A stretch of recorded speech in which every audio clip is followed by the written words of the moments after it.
Talks.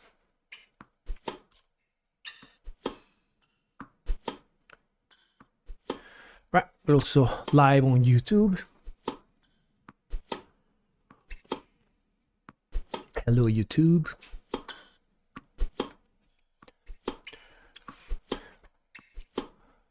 So in Perth, we're being lucky. There was a cyclone that there were warnings that it was coming our way, but it looks like it's not coming.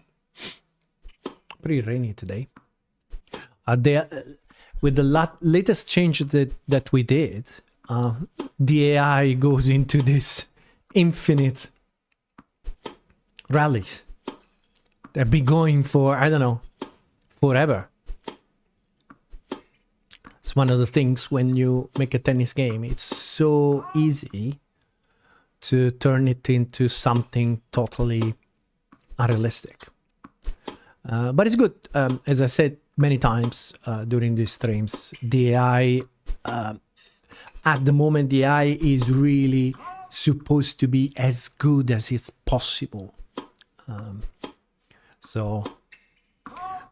Still, for example, these mistakes that we're saying, they probably shouldn't happen. And it's something that I think today we're going to do some work in order to understand better what is going on with the shots, why we're seeing these mistakes, and eventually get to a situation where, in theory, the AI should only almost have winners. I'm fine with this particular one that we saw right now. You know, if the AI has to hit completely on the run, it's okay that they make a mistake. We just have to make sure that the reason why it happens, for example, this mistake is a little bit, shouldn't happen. Let's put it this way. Unless we want it to happen.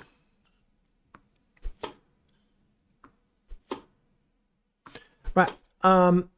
So we started with the crash. There are things at the moment when it comes to the way I interact with materials that make me a little bit unhappy.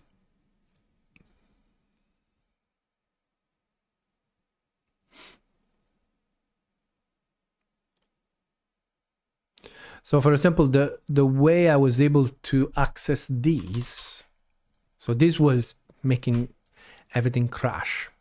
And first problem, this shouldn't be public anymore. So I shouldn't be able to do this, which is fine. But then we have this way of doing things, and this is not correct.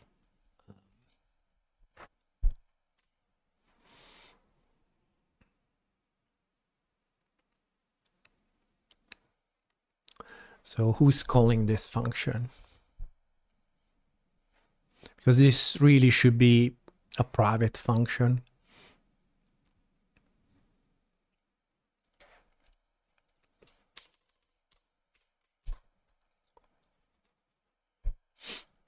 So the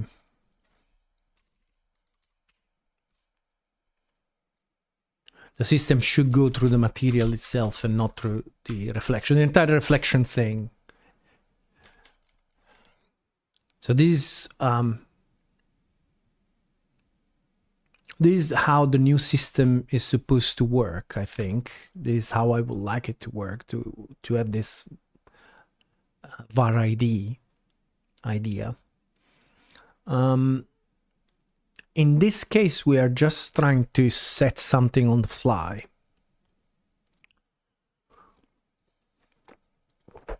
I think what should happen really, that even this reflection should be hidden.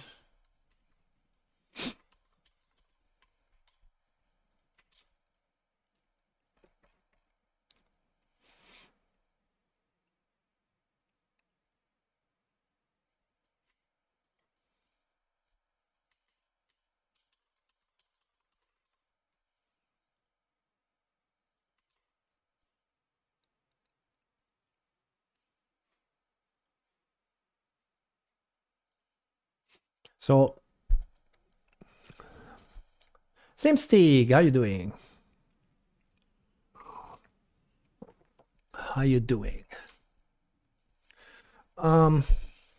So my feeling is that we should probably have a function that is called by set var by name float.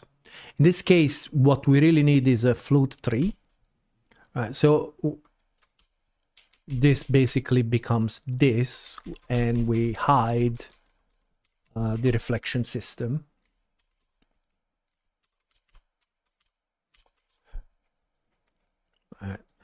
So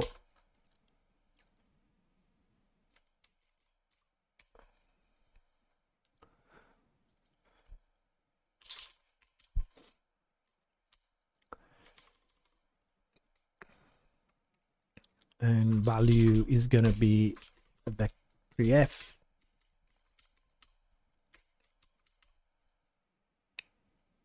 Right? And basically we just grab the reflection and call the internal reflection value, which is a little bit annoying.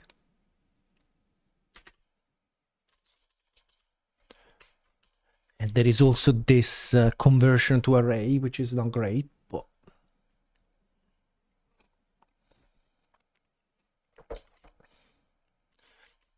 we want to hide this internal reflection system. And then we want to basically, and the reason why we want to do it is because of this, right? Then we want to be able to do that. That's the entire point. So this gets updated when the renderer decides there is the time to do it, right? So quickly, let's implement it, the version with the vector 4 and the normal float. So we got this.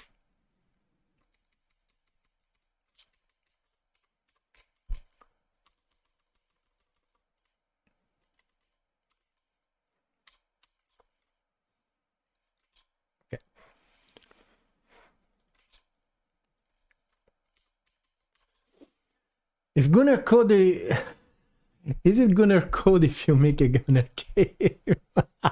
Well, it's not Gunnar tennis anymore.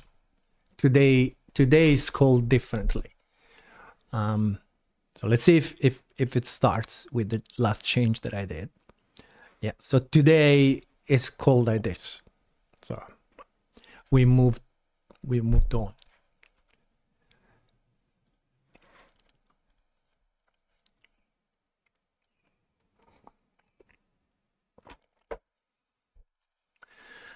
Okay, so this sounds reasonable to me. I'm still not sure what's the story with the editor, though.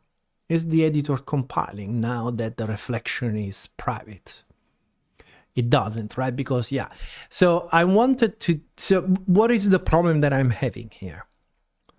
Right. I'm having a problem where from one hand, I want to be able to go with the editor and see which variables are available and easily change them, right? For the shaders, for the materials. So when I'm in the editor, I like to have that kind of access. But the thing is that when I change a particular variable, so what was happening before, if I change some property, some variable in a material in the editor, I was doing it in a very non-efficient way, because who cares? You are in the editor. So what I was doing was I was stalling the renderer. So I was putting like a sync point where I was like, okay, wait for the GPU to be there idle doing nothing, and then I was updated the material buffers, right? It's not an efficient way of doing it. It's totally fine if you do it in an editor because you don't care about performance. But now what is happening is that we will see later. What I'm thinking, if you remember from last streams, what was happening, I think we can run the game to try to understand what I'm trying to do and why this thing now became important. Because if we go into a training mode, so the training mode, the concept of this training mode is that we have to hit 2 balls in here and 1 ball in here.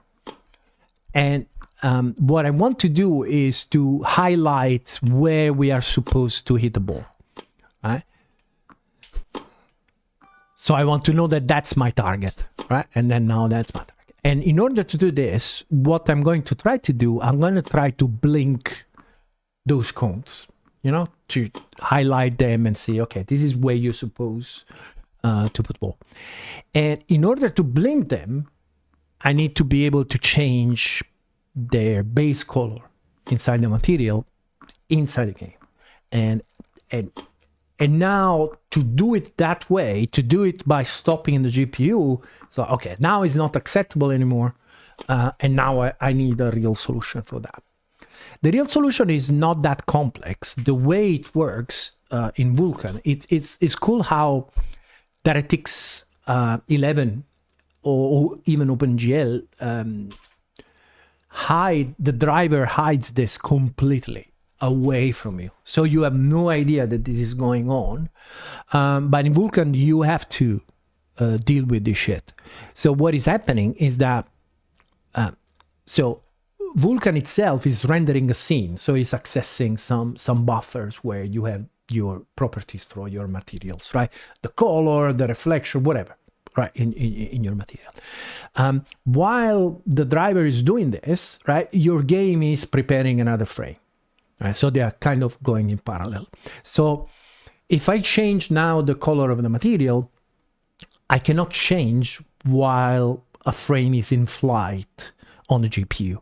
Right, I cannot change the data that the GPU is going to read because, right, it is going to be some kind of data race. Okay, so the way you do it is, in this case, I create something that is called a buffer frame in flight, and what it is a buffer that inside has as many buffers as your frame in flight. In my situation, I have 2 frame in flight in this game because I don't want to have too much latency between what you see and what I'm calculating. So it means that I have actually 2 buffers, right? So when I update a material, what I have to do is to say, okay, update the material that GPU is not rendering. And then what is happening is that once the material that the GPU is rendering is come in, it will have to be also updated to the new value. So it should not have visual like granite throw, only the what? It should not have a visual like granite throw. No, that was probably you're referring to this thing that I did the other day. Like, what was it? Like this, I think. Was it like this? What? Control T? Yeah, maybe you're referring to this. This is something that I did the other day for debug purpose. So no, definitely we're not gonna have this kind of stuff unless we are in a particular situation. I'm not sure I really want to go into this kind of tutorials. Could be I'm thinking maybe we will have some kind of tutorial where we want to explain top spin and back spin, but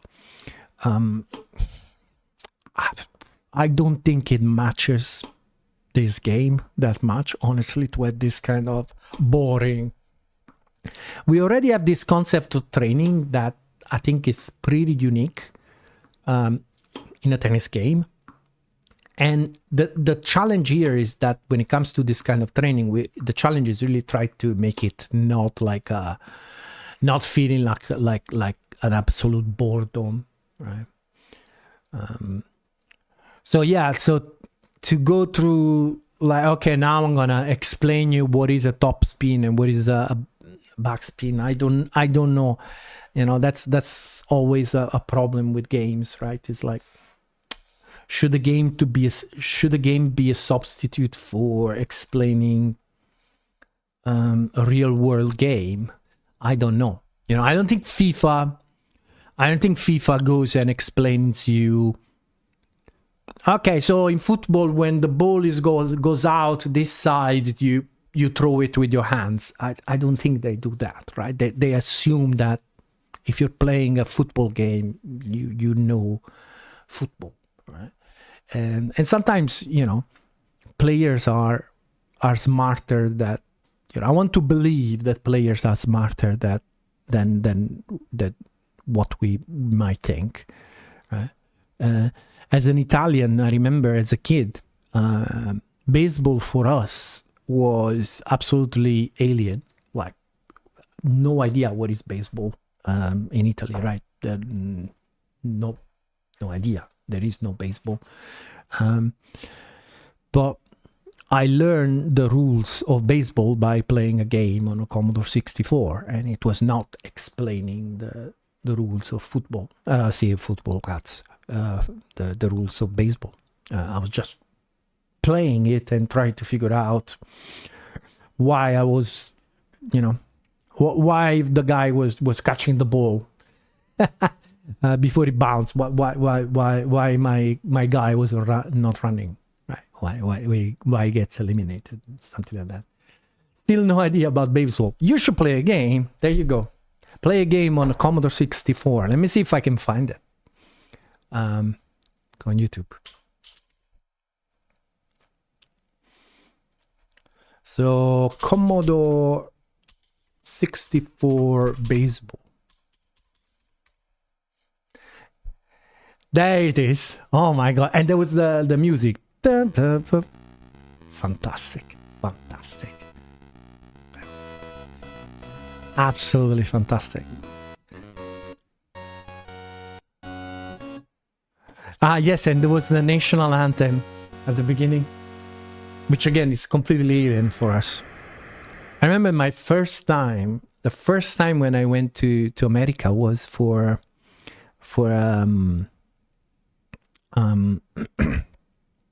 a motor. It was like an exhibition for people in the industry of motorsport, and it was in Florida. And at the beginning of when they did the opening for the exhibition, there was this moment where, you know, there was the national anthem, and it's a little bit weird, right? Because in Italy we grew up with this kind of diffidence against this kind of things, because we tend to we are taught that this kind of stuff are fascist in nature, right? So it was a little bit weird. Where everybody was standing up, and I was like, all right. And I was like, okay, should I stand up now? And should I do something? Should I sing it? Should I sing the American anthem and so on? Anyway,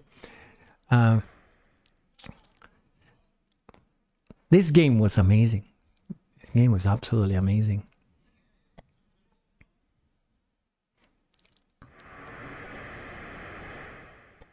And I remember at a certain point, I don't remember, at a certain point there was like a music. Yeah,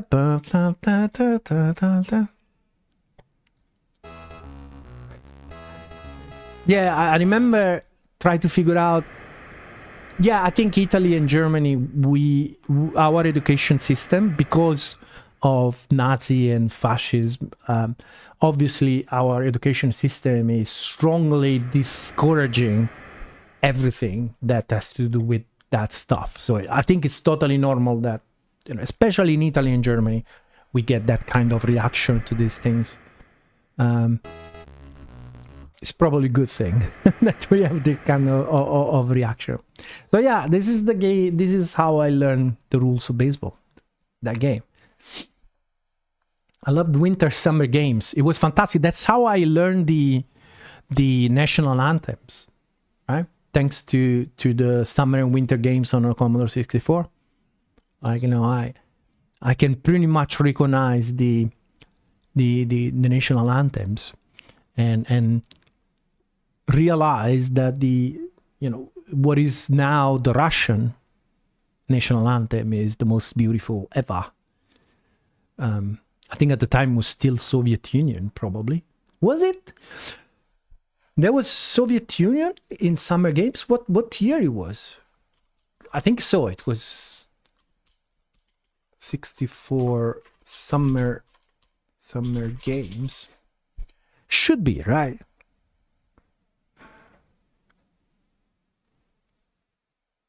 That's the game.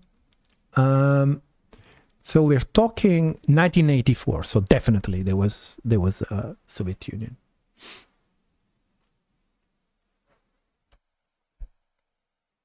Paperboy, I'm not sure I remember it. Is it Commodore 64? Paperboy.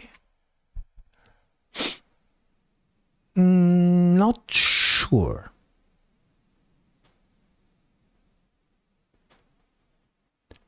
Paperboy was hard. Not sure I remember. No, I don't remember it. No. Now, the games that I totally, completely lost my mind was a football game called Emily You.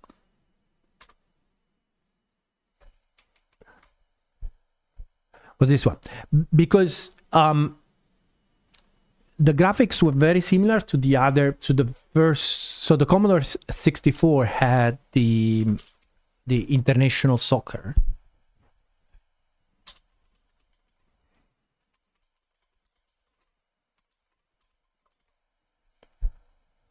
There was this. It was like the OG, right? In Italy, you bought the 64 and you have to have this game. It was like that's the game. But the control method. So Emily Hughes, the control method, and especially the way you would pass the ball, was on another level. Was older, so the graphics looks exactly the same. And I also remember you could spend a certain amount of time changing the teams. So you could change, there you go. You could actually, with the joystick, you could go here and change the name. And if I remember, there was no way to save it. So basically, if you want to change the game, you had to do it every time you play.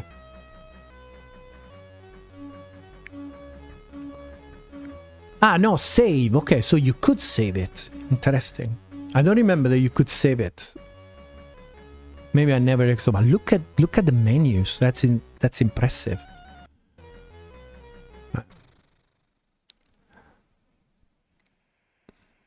And the style was very different because I think the way it worked, I don't remember if it was how long you will press the button, but it will understand if you were going for a shot to shoot into the goal or if you were passing the ball. And compared to the other games had the typical situations with those Commodore 64 games where if you were in a particular part of the court and you will shoot, you will always score. Always. While this one, I think, if I remember correctly, the goalkeeper had abilities and could make mistakes and so on. And the way it worked is that the closer you were to the goal, the easier it was to score. Oh, yeah, so that's how a goal looked like. And this game, man, when I was a kid, I was like completely obsessed. The time that I spent playing this thing. That was still in the early FIFA. Well, yeah, I mean, I remember when FIFA came out, I never liked it because obviously the graphics was impressive.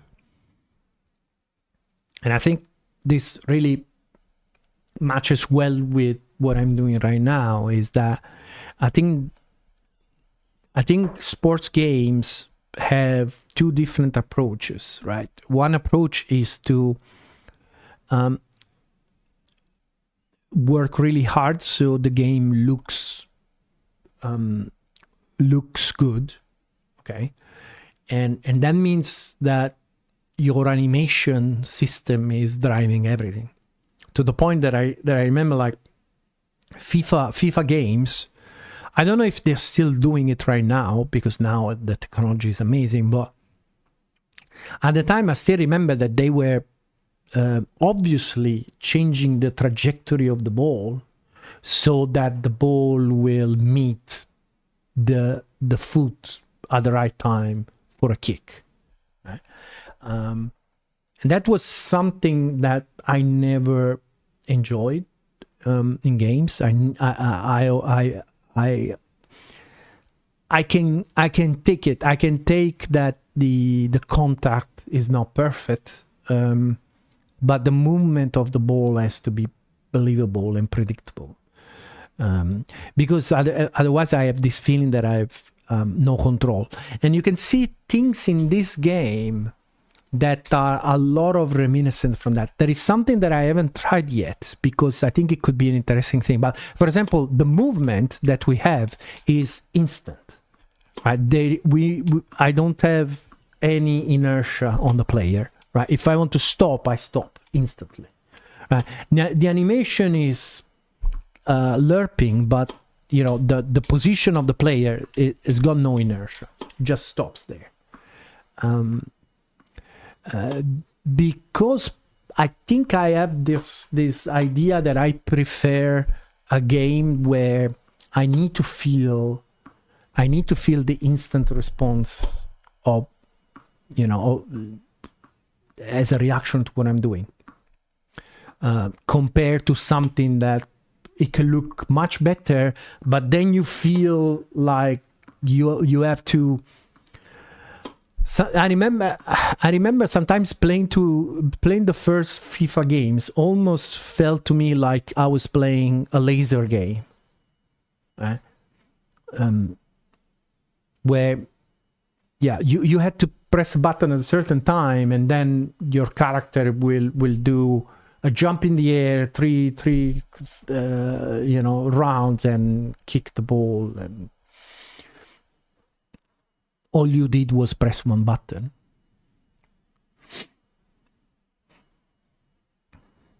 My teacher in high school during IT classes brought a Commodore 64. We played a couple of those games. I mean, some years ago. As a nice teacher. I mean, I missed some streams, but do you already have some friction with the surface and rotation of the ball? Yes. Yes. Yeah. So obviously, yes. For now, I have the courts have both friction and, you know, how much the ball jumps. I still have to insert a little bit of dependency between how the ball is spinning and how the ball is jumping, but that's not difficult. And we already have topspin and backspin slice trajectories. Right now, the slice, I still have to introduce some mechanics in the game to even make sense to hit a slice, because at the moment there is no point in hitting a slice. Snappy is the right word. Yes, exactly. You want to feel in control. You want to feel like, you know, you can do things like in Mario. Yes, correct. So back to more boring stuff.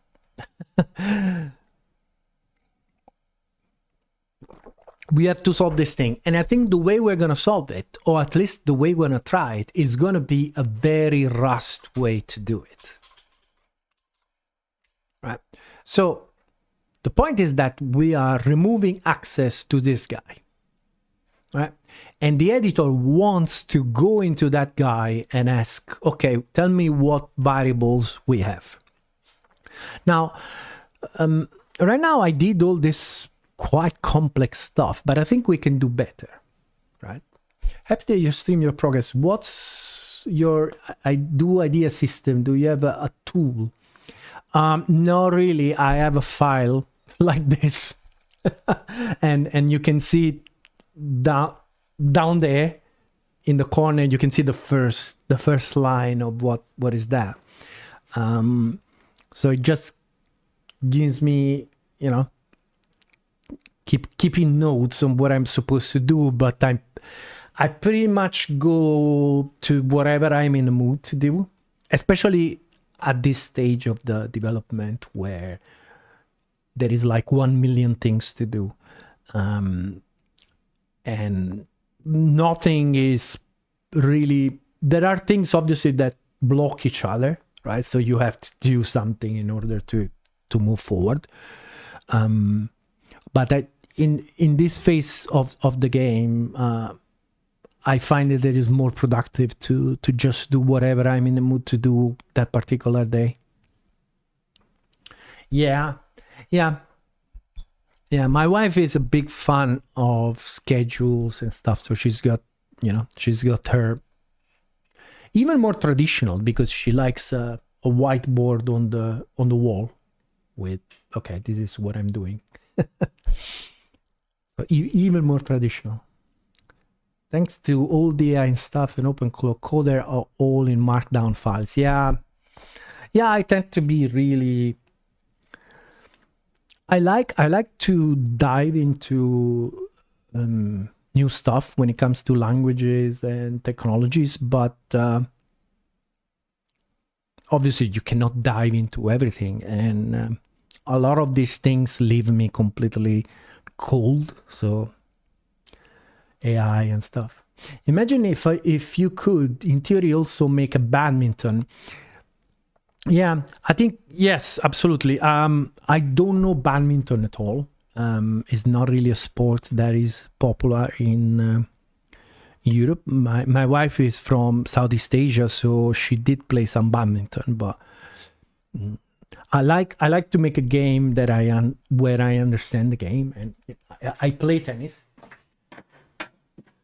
If you go around my house, things that are never missing is tennis rackets everywhere and guitars, right? Those are everywhere.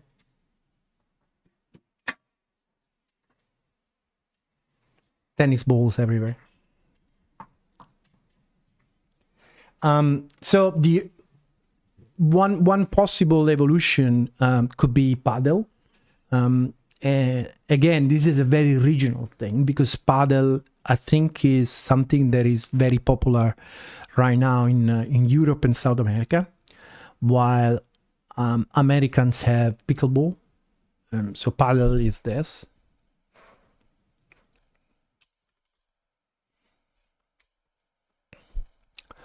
So this is paddle, and paddle is like a combination of squash and tennis, where you play in a court that is probably half size compared to a tennis court, and it's got glass walls around, so you can play the ball after it bounces on the glass, and that adds a lot. But so to make a game like this should be reasonably easy, if not for the fact that paddle you play in double. And paddle is becoming incredibly popular in Europe because it's much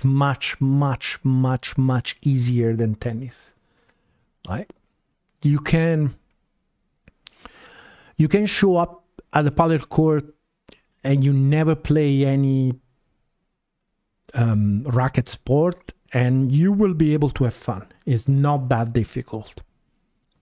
Obviously, it's difficult once you start to want to play good. But if you show up on a tennis court and you never play tennis, forget it. You're not gonna have fun, right? Tennis is a very difficult sport, and also it's paddle has got a lot of things that really work really well. Like, for example, the fact that there are glasses.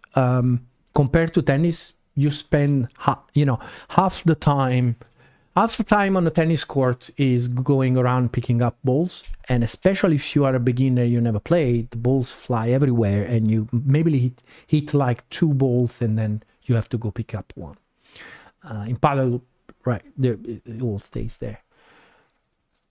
So this could be a possible spin-off. We'll see.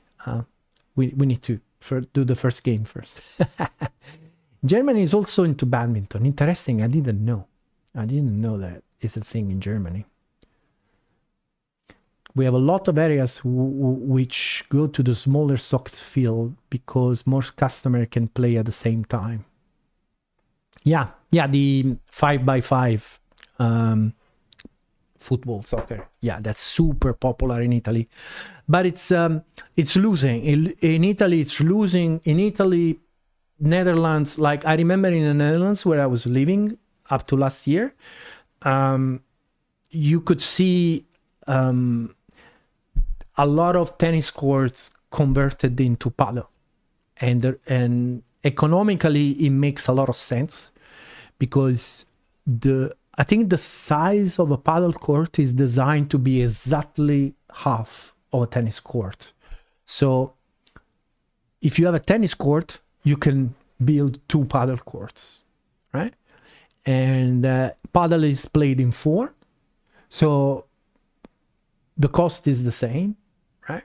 And you can charge people the same amount of money for 1 hour, and so compared to a tennis court, you're basically making 4 times the money with the same space and the same level of maintenance, right? So it makes a lot of sense.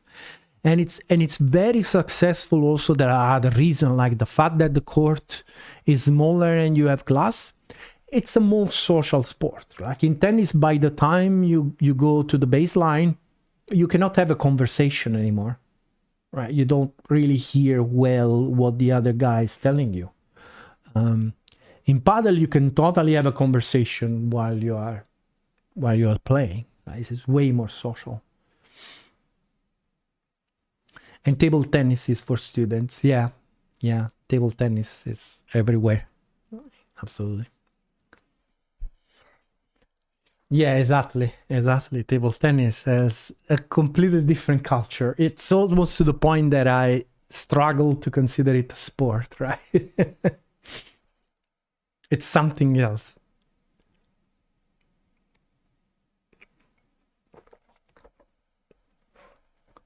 And the interesting idea, which for the kind of thing that I like in tennis,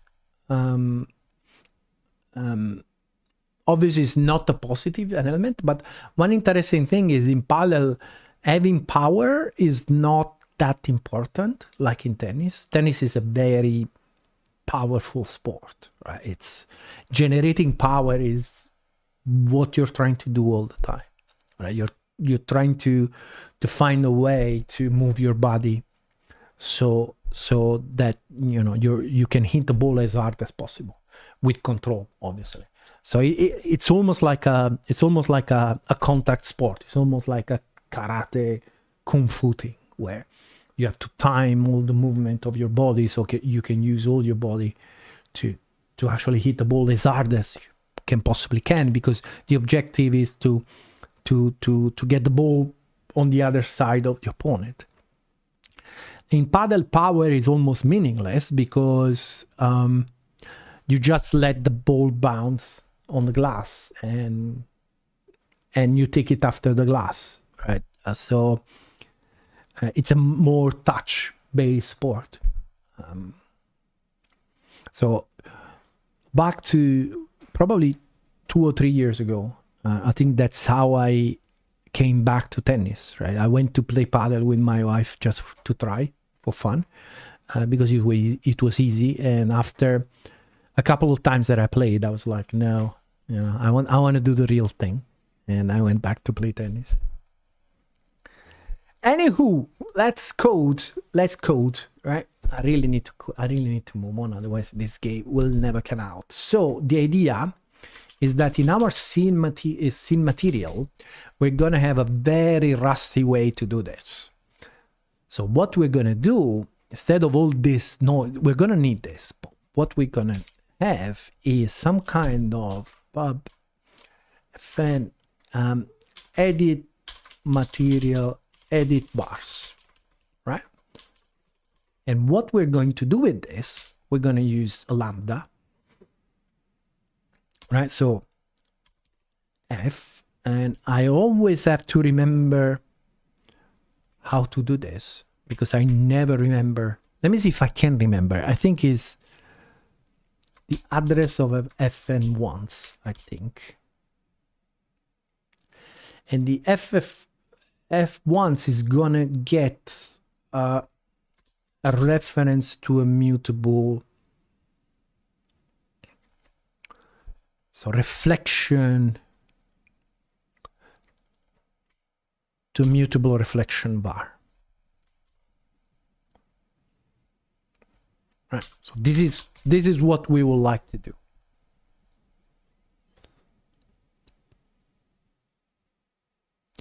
And I never remember if this is enough or if I need a dynamic. I think it's enough.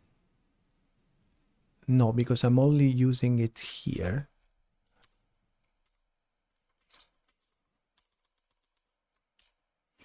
Fn once. See here, I do it every time. I do it differently. So it's an impl of fn once. So let's do it this way. Impl. Right. Okay. So now cannot find the reflection bar.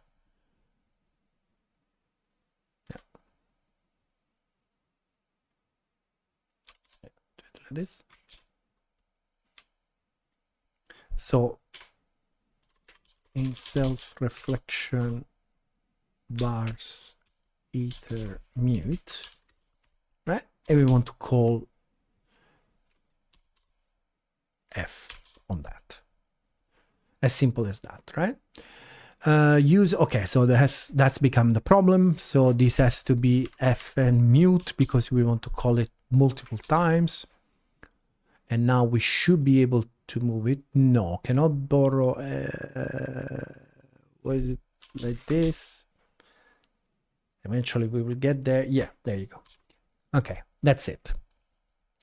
But because at the end of the day, what we need to do is we need to figure out if the user changed something or not, right? Now, this method is going to be used mostly by the editor.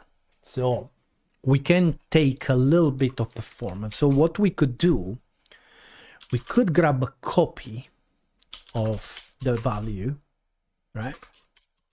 So we could copy it like this. And then here, what we can do, cannot move out of, so this is the reflection var. Oh shit, it's a string. Oh man. I can, okay, hold on.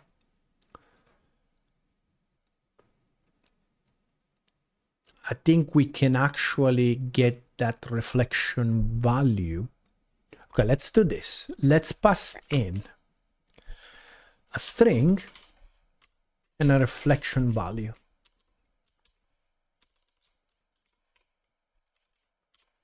Right? So old value is RV value, right? Then we call this with RV name and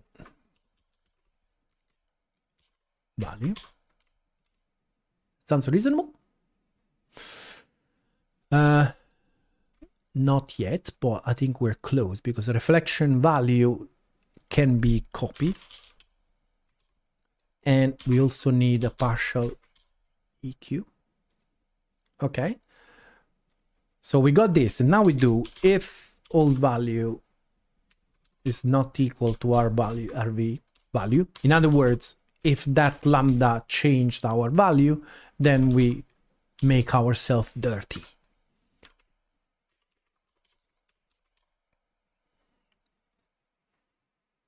Okay, that sounds good. So I think now, if inside this we can access stuff, I think this code is going to get much better. So let's write it down. So this is going to become mat edit vars, right? So, and we grab the var name and the value.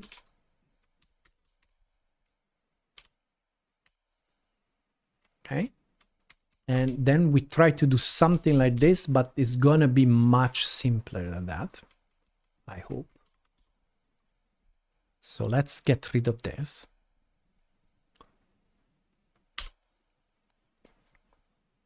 We also have to... Okay, so let's have a look here.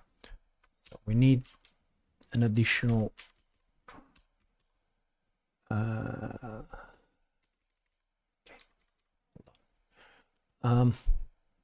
so I think this is going to be if var name starts with... So if we're not starting with that, let me rewrite this code because I think it's much better to rewrite it. So value, right? Very well. Let's make this a little bit, yeah. All right, so if it is a float, we can just do, yeah, we don't need to do anything. It's gonna be auto magic.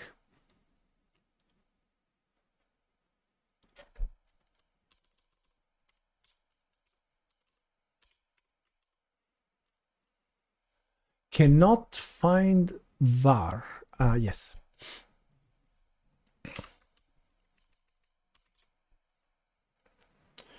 Mismatch. Okay, so is expected stuff. That's fine. So let's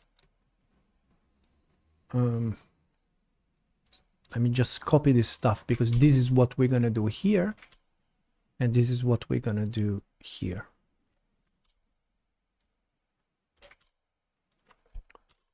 B3, B3, B3, probably already mutable. B4, B4. I think this is pretty much it.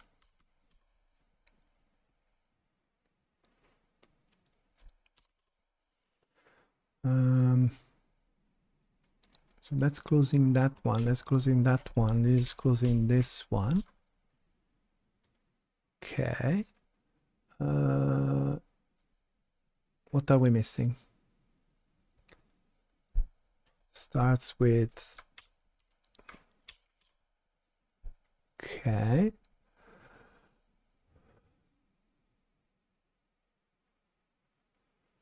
So value is a reflection value.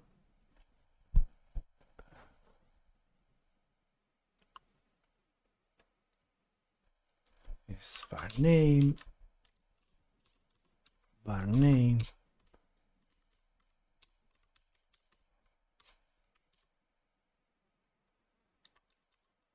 Okay. Bool.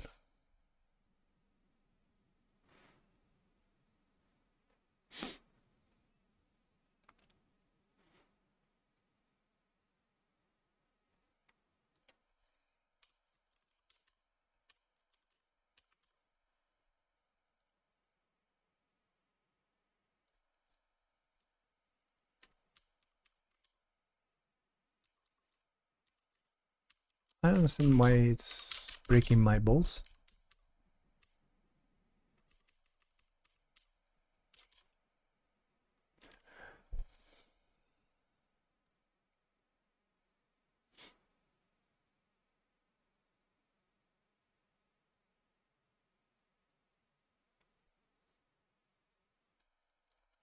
Or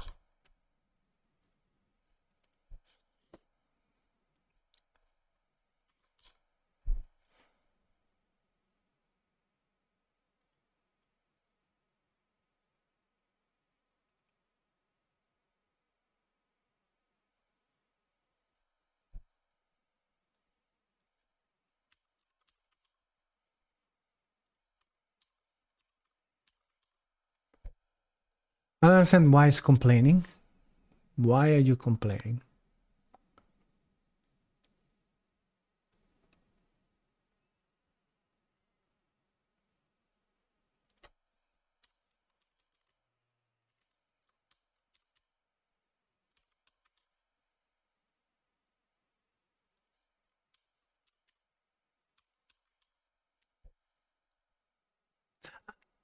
Ah, because the function is not returned. Ah, okay. All right, I understand now. Is it just this? Okay. Okay. I think that's it. Right. Okay. He really wants to put. He really wants to put. I don't understand why he really wants to put a brace there, but I think we're good here. So look, that code that we had. I mean, look at this. So we went from. So we went from this that was using this mutable variable on the fly, right? All this, we went from all this to this. Haha. Okay. Does it work?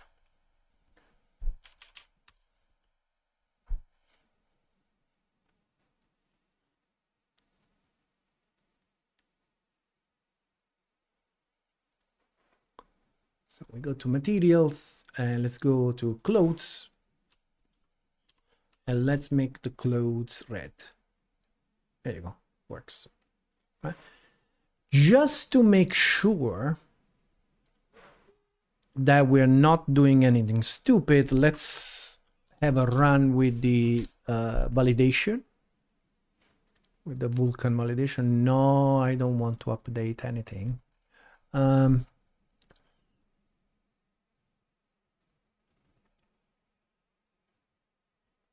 right.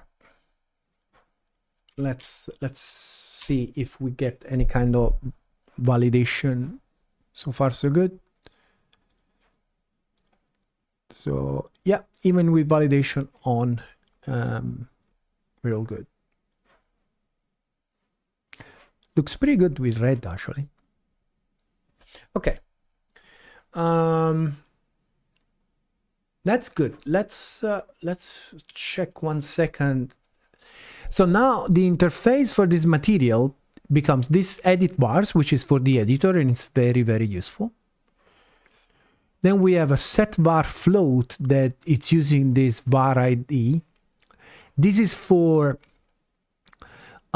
super fast lookup, right? So if I need like maximum performance, the idea is that I get the var ID.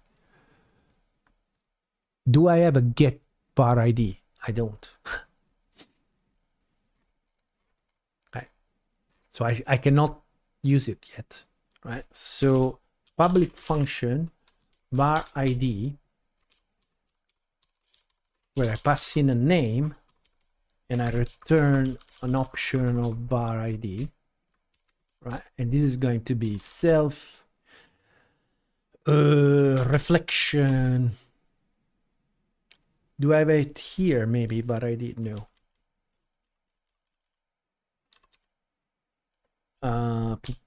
Iter position, no. Reflection bars position, no. Iter position where var name, its name,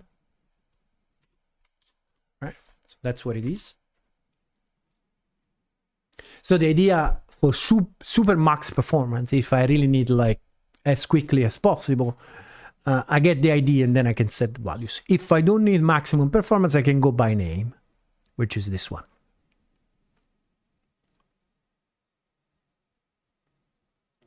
Okay, we're ready. All right. That looks all good to me. All right, so now reflection. So reflection is pub crate. Let's check 1 second quickly why we need pub crate again, because I only see it used in this file.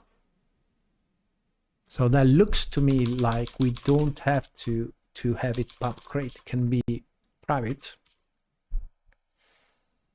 Yep. All right. We completely blocked access to this. That's very good. All right. So that's our interface to change material properties. So far, so good. So let's go. So scene material final interface. All right. Now let's go and do what we want to do for real, which is blinking the active cones. All right, so let's clean these up. Training, close the others.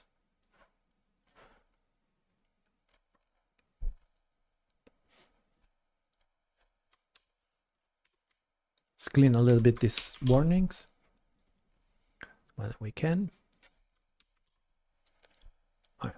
This one, we're still not using it, but we will clear it up later. Okay, so the cones init props.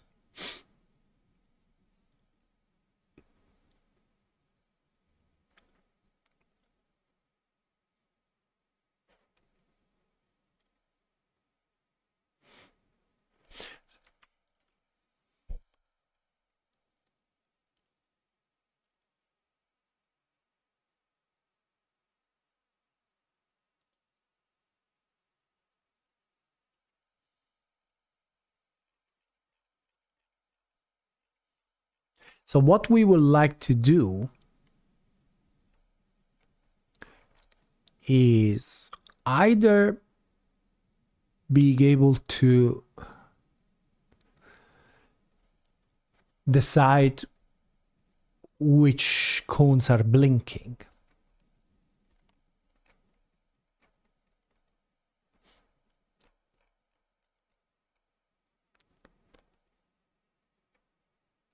The problem is where we're going to do this.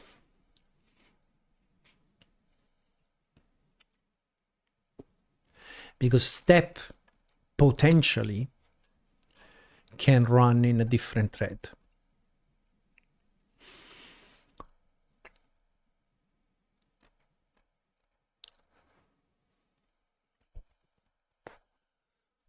Let's see 1 second how we're using this init props. Sadly,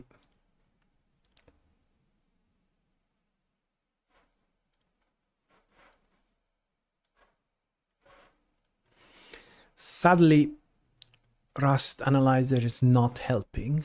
All right, so this is how we use it. So we use it at creation time. Props. And then we probably pass it to the match avatar. What do we do with the props? To the match avatar. Okay.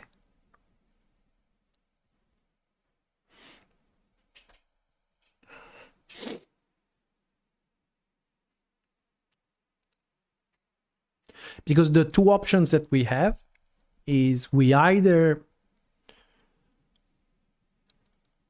add something here or here that allow us to change the status of the props, or we add a dedicated Aquila, how you doing? Or we add an additional dedicated function. I'm very tempted to do that because I have a feeling that we already kind of did this thing with the render UI and we're passing in an audio scene, which is very dirty. So we could have a more generic update, right? Where we pass in, so we could pass in the audio scene in there, and that makes sense. We could pass in a DT, that makes sense. And are you creating your own engine for this game or using something else? I'm creating my own engine, yes. It's a custom engine. It's not a third-party engine.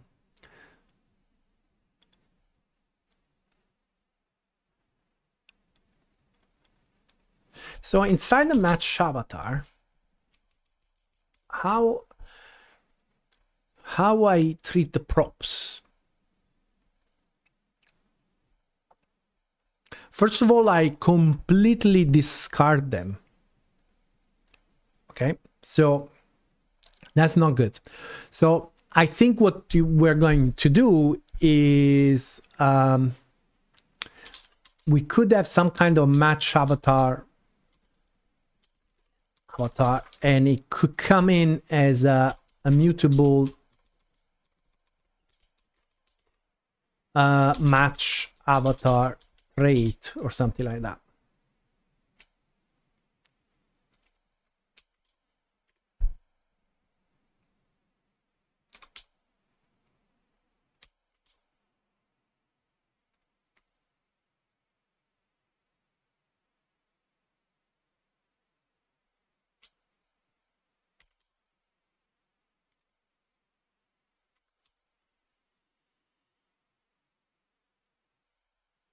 What's going on here? Okay, so this is not needed. And also this one, we create a default implementation. Mutable must. Okay, and this trait is going to be public trait, match avatar trait. Right? And what we could do with this match avatar trait, we could say like set prop color. Right? And prop index, or prop ID, and the color. Right, so this is how we want to treat this guy. All right. So when it comes here, so now we have to move our audio stuff in our new function here, right? So our audio, now we can do it here. So that now is really only UI stuff, which is nice. So this is audio. All right. Okay. And let's say that to test it, what we could do is we might say match avatar, set prop color. So we set the first cone that we have to magenta. Right? So this is how we want to treat this stuff. So what is left is to get rid of this. All right. So on the call side, what we have to do is to get rid of this. Okay. And now we have to decide when we're going to do the update, which is probably somewhere here. Right. So somewhere here, we need to get to that training. So how we do it here?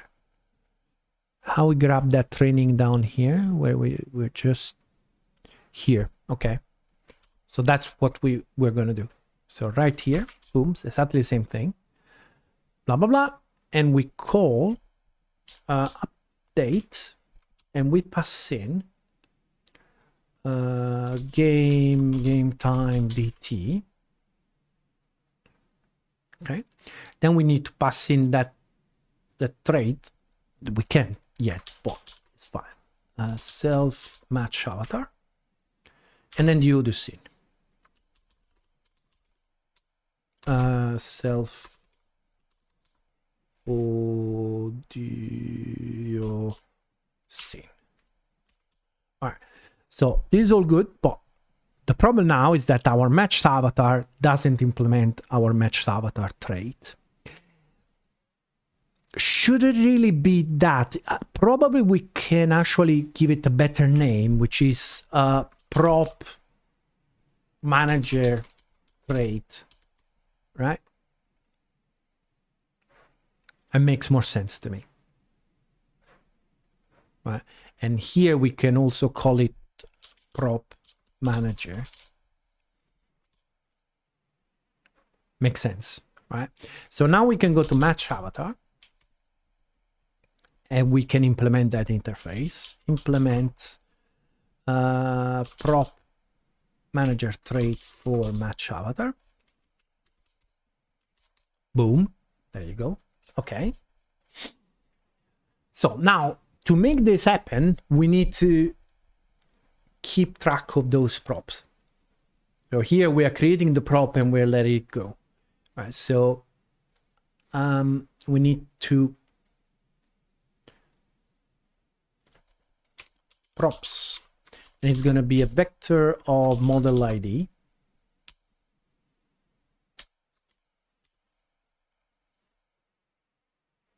Gen ID. I always forget there is a gen ID.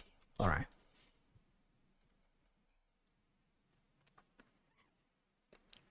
Okay. So,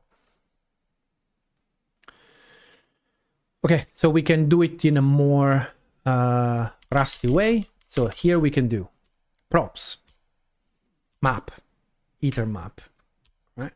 And we get the prop, all this, boom, collect.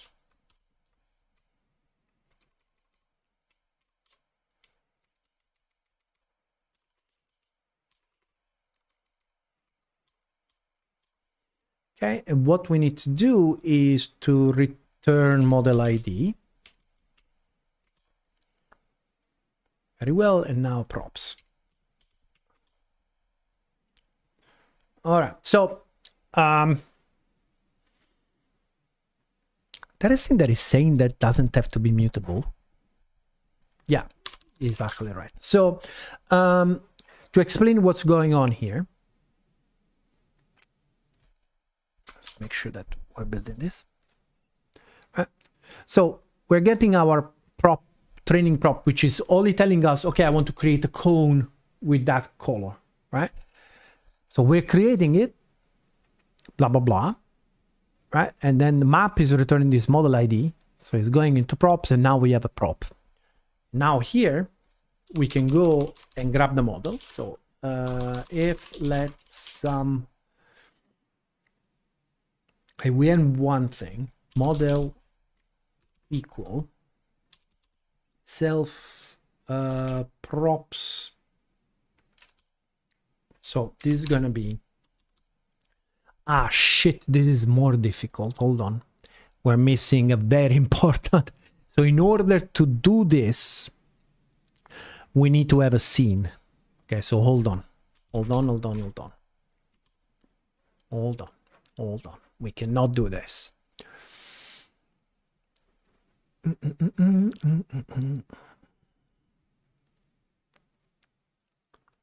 So let's go back to our prop manager. So the prop manager, so this function, in order to work,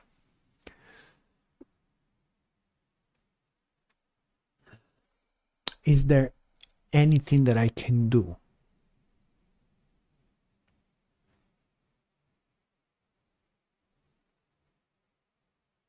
Because it's really ugly that I need to do this, but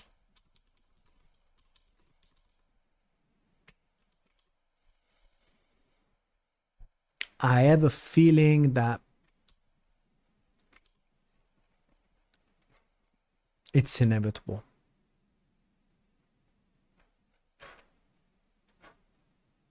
So that means that our update needs to contain that.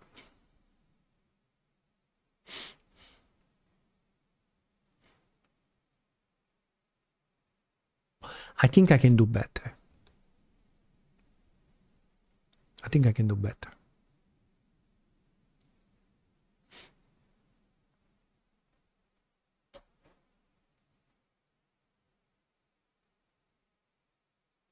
I think I can do better than this. Hold on.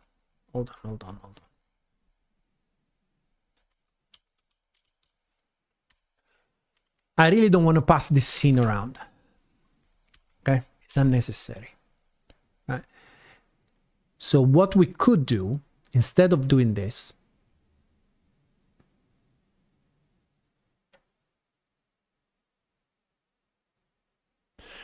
we could have like a prop manager. So this could be like a structure prop manager, right?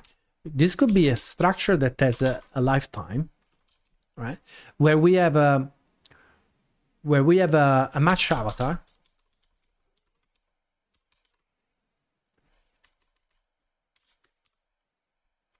Match avatar. So the things that we need to work and the scene. And they both have this lifetime A, right? And now we can implement this for this. Okay. Probably I can ignore the lifetime. Okay. And now I can do this. If model is self, yeah, I think I can do it. So scene, models, get mutable. And this is going to be self match avatar, props, prop ID. Okay. Let's panic if we don't, because I prefer to crash here. Right, could not locate model for prop index. All right, prop ID. Okay.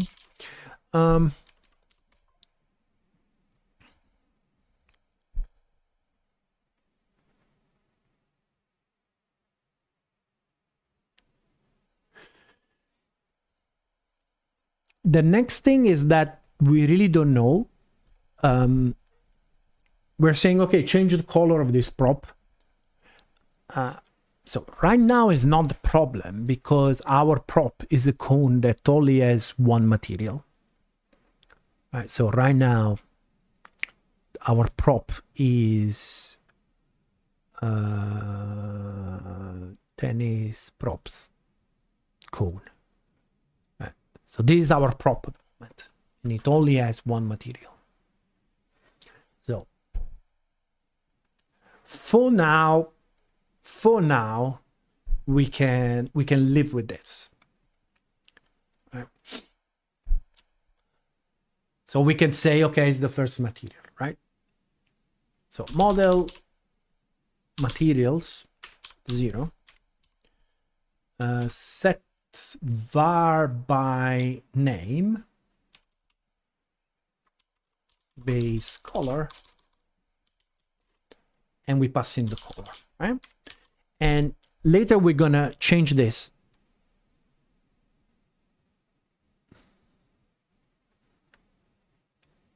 Although we can already do it. We know it's the first thing, so we can cheat. Right? We know it's the first variable, right? So whether it's fong frag, base color is the first stuff, so it's fine.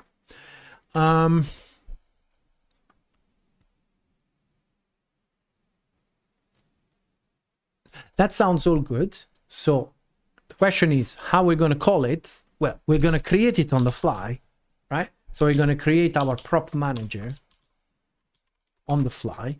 It's a prop manager, and match avatar is match avatar, and the scene is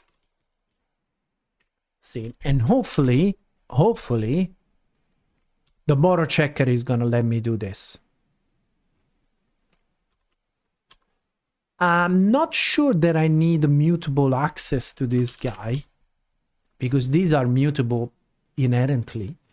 Well, it looks like the borrow checker is happy, so it works. So probably I don't need that mutability. So this is actually prop manager, right? And yeah, we probably don't need the mutability. That doesn't make sense. Let's see if we need the mutability. Prop manager, we can know it from here, because if we can do this as a like this,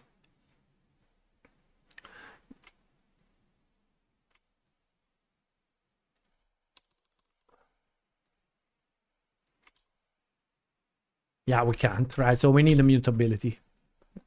Makes sense. It makes sense that we need a mutability. So it's totally fine.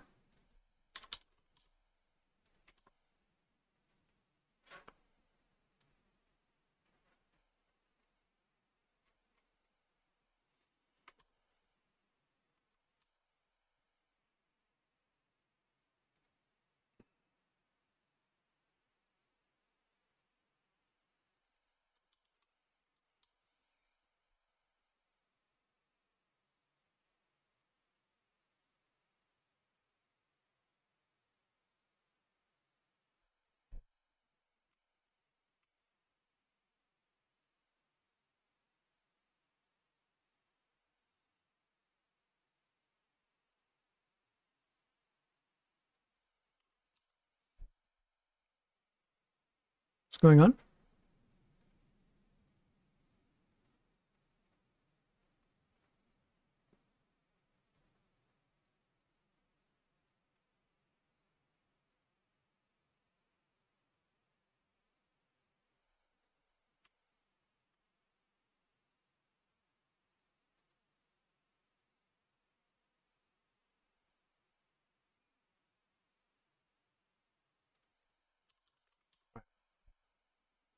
Okay.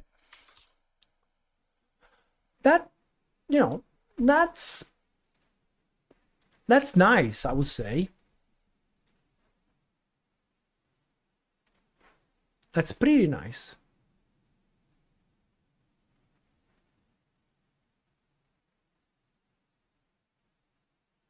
That's pretty nice. At the end of the day, if you think about it, we are passing the scene in, right? It's just that we're hiding it inside this prop manager trait implementation, so it's not. And whoever is calling that is not worried about passing it around. So that makes total sense. This should turn our cone magenta already.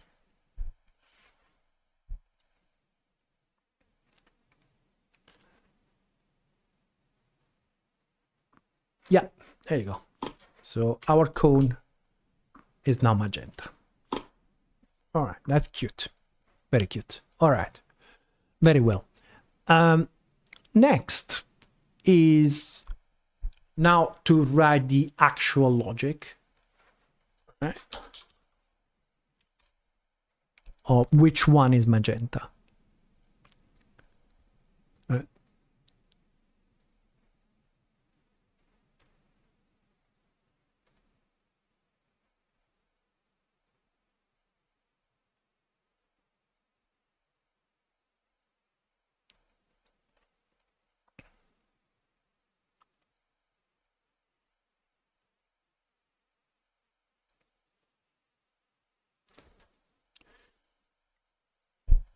So right now in our training we have this idea of a sequence shot, and a sequence shot has this target, which is drill rect.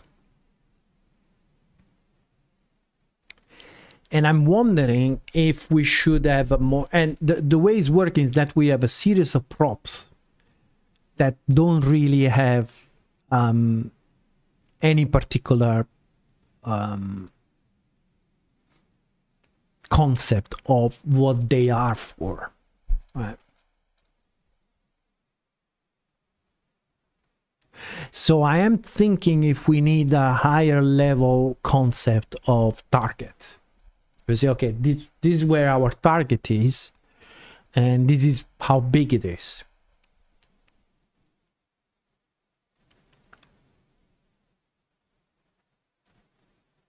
And potentially that target could, we have to know where we're shooting. Right now we don't really know. We have this drill rectangle, but it's not really correct.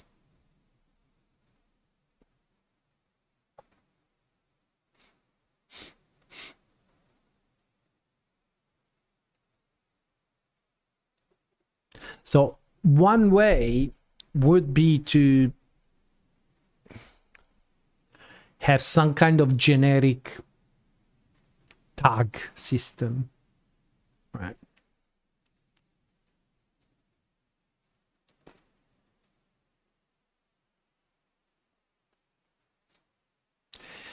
Which is the most error-prone way of doing it, but it's also the most flexible way of doing it.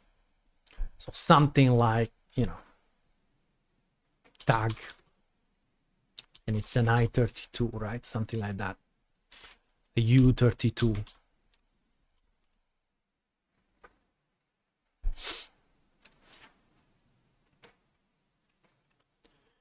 Which identifies the shot in the sequence.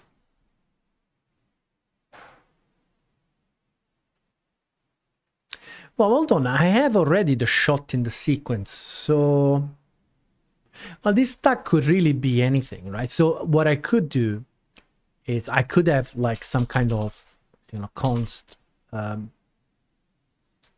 tag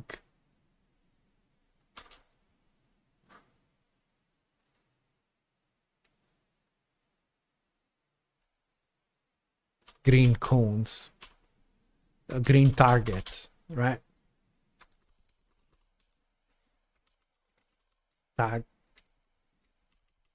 red target, something like this, right? So when I do the thing, tag is self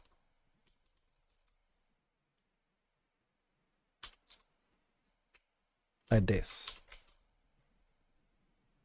U32, isn't it?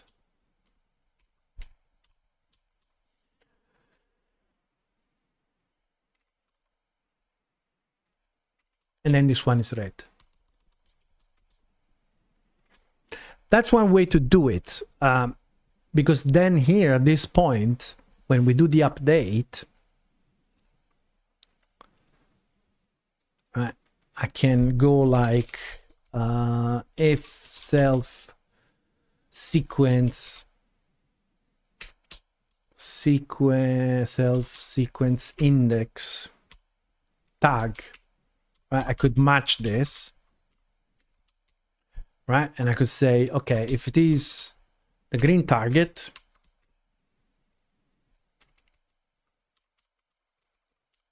then we have to blink these guys, right?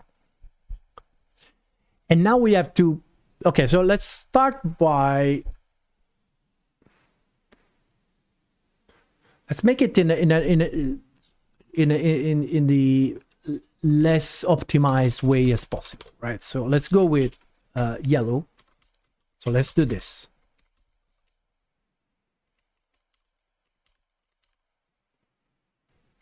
All right, and then the other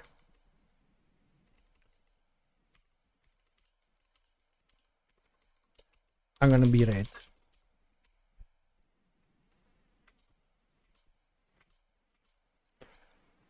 Right, and then self tag red.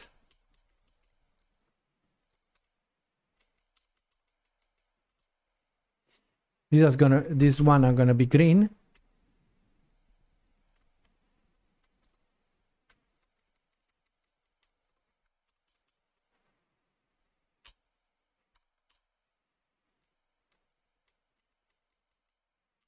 And these are gonna be yellow.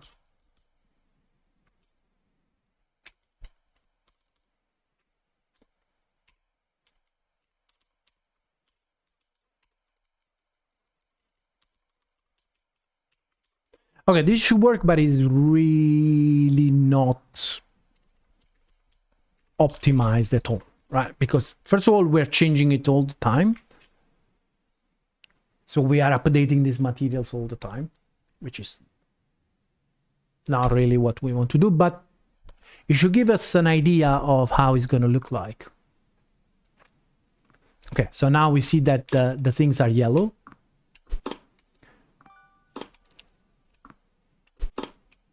Yellow. And it's not working. Because, why is it not working?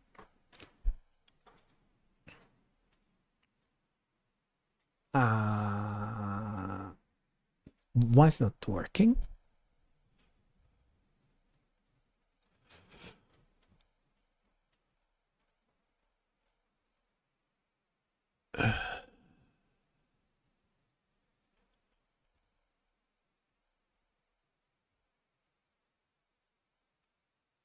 Okay, let's debug this 1 second. Let's see if we get there.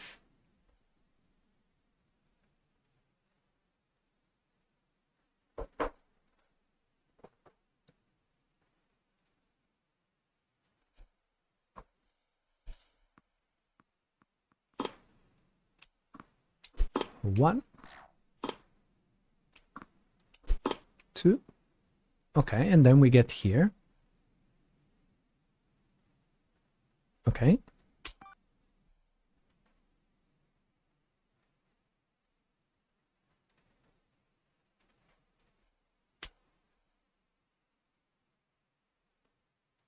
Did we crash because of the... So we get there. Question is why they're not turning.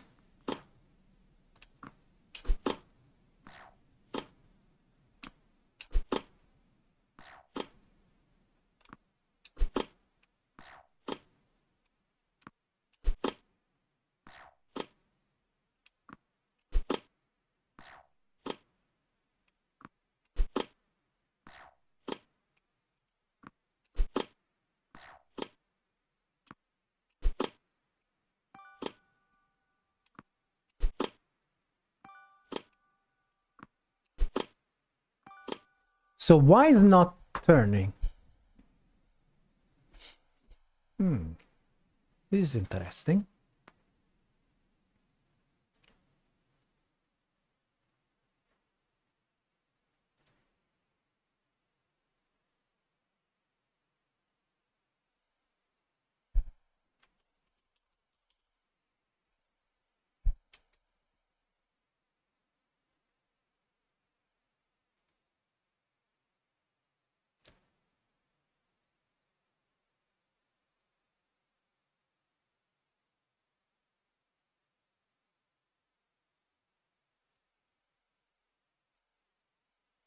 That is surprising. Several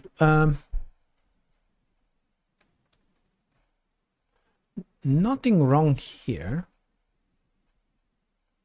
So we are finding the objects.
Why is not working?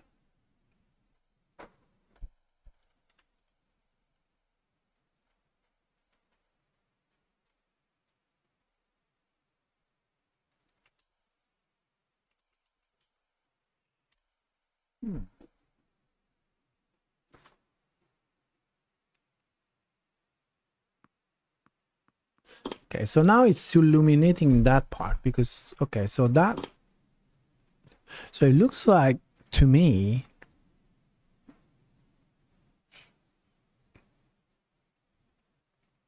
so do we get,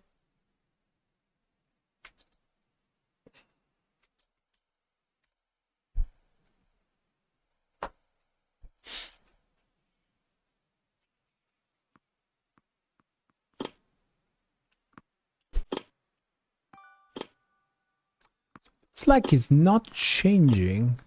So it's getting the first change, but then it's not changing after that. It looks like our system, for some reason,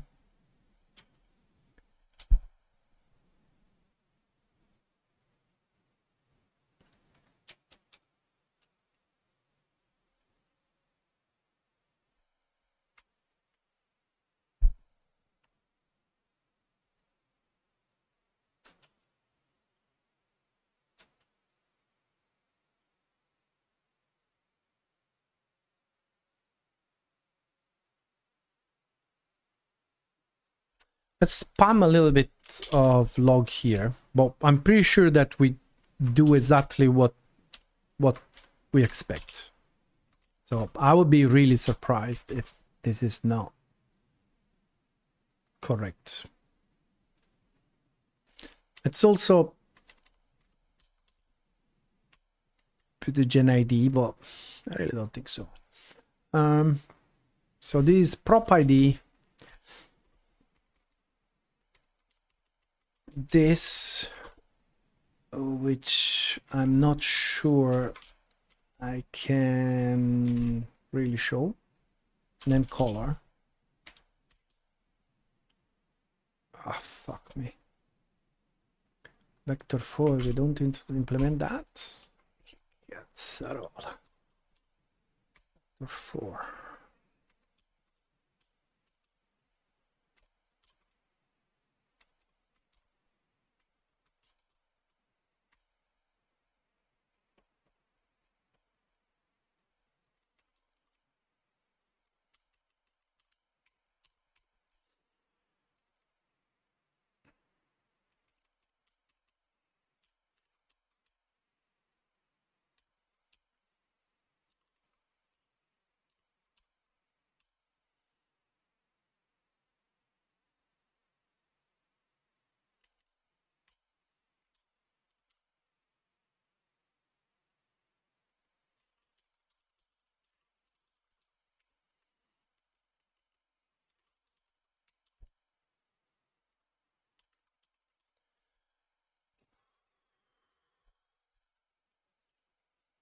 Ariane, how you doing? I'm trying to understand something that I don't understand, which is a very familiar situation.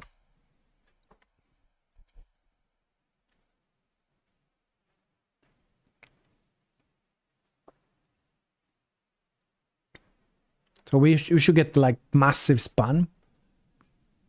Okay.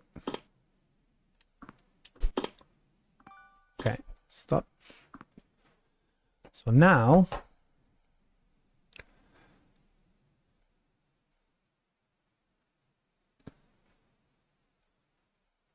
oh, that's interesting. Ah, okay. Okay. Okay, that's correct. Okay, though these are correct.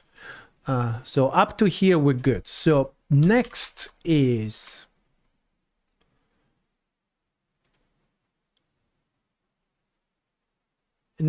that update vars, isn't it? Update materials. So update buffer.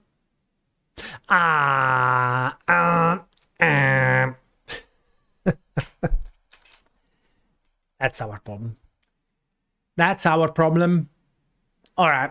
So if it's not visible, we return. Okay. Then we do the material. And then if self dirty flag, bones dirty flag is 0, we return. All right. That was the guy. That was our enemy.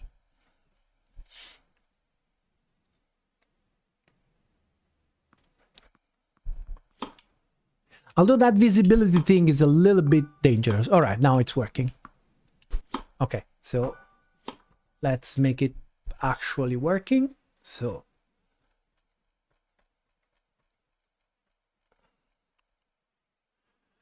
this is green target, and then red target. And I can already see that the visibility is not that great. Let me turn off this guy. We're losing performance for nothing. All right. So it's not good enough. They have to, I'm sure that they have to blink. But we're back. It's not working. Okay. It was completely random here. What's going on? Green target, red target. Let me try again. I didn't really understand what was going on.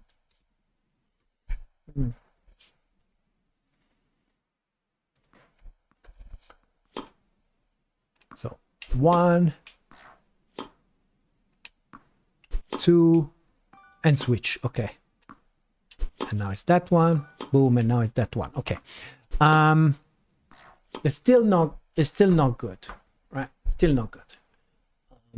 They need to blink. Okay. So how we can make this blink? When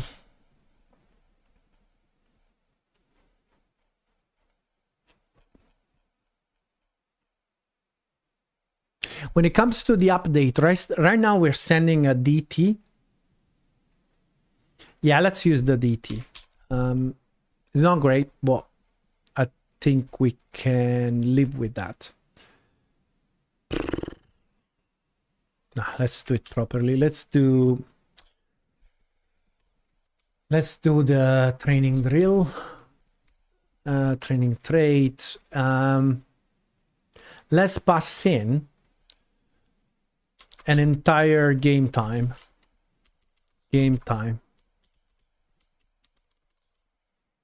Right, so we have all the things that we need. Right. Okay, so down here is a game time structure. All right. So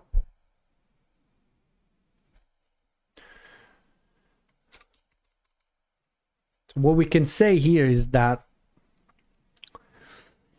let blink color is going to be if game time now divided by 0.5.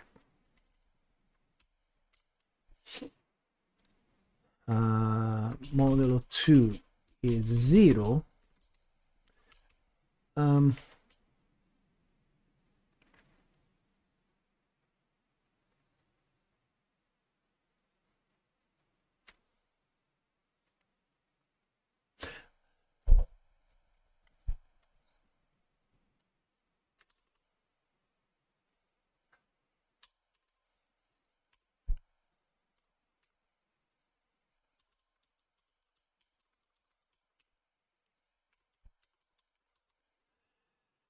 Ah, fuck, and then the color. Oh, shit.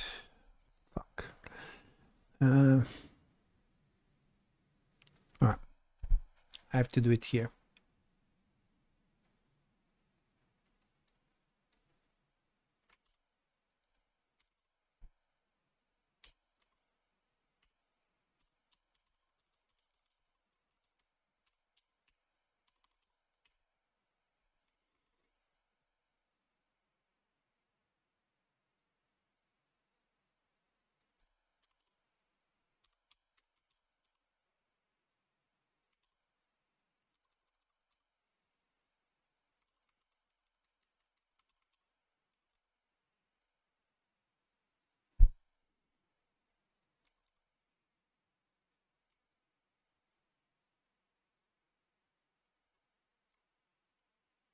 What?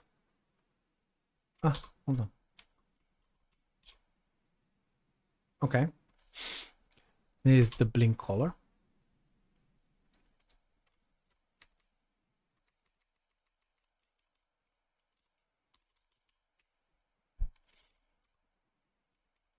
Right, and then the same thing is going to happen basically here, no?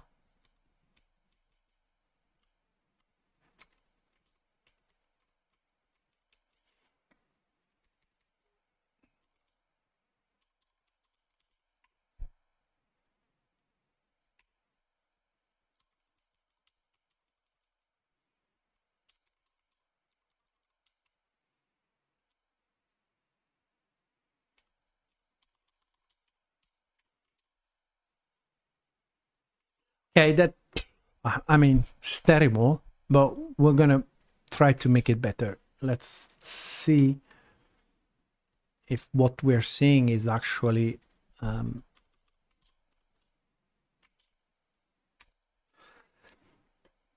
if it is more obvious now. Should blink, so it should be really obvious. All right.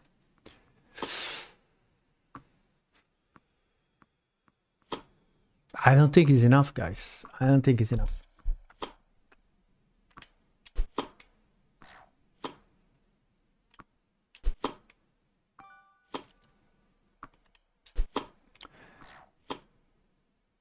Especially the green yellow, it doesn't really.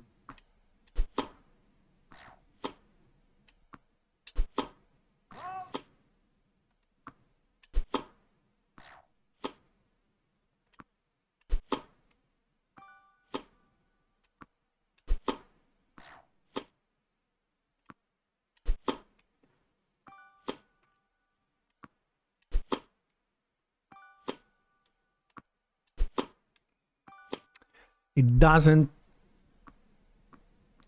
doesn't, I don't see it. I don't see it.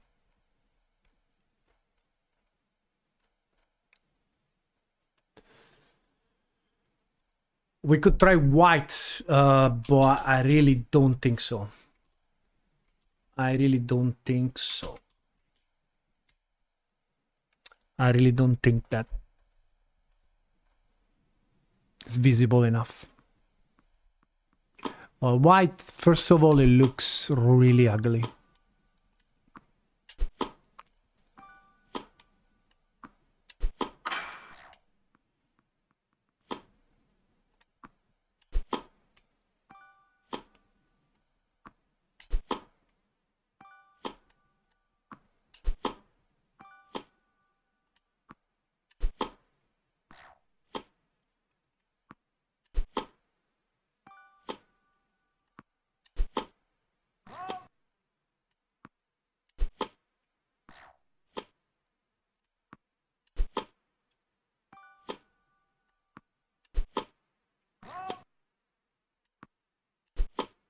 No, I think we need more. We need more power. I don't think so.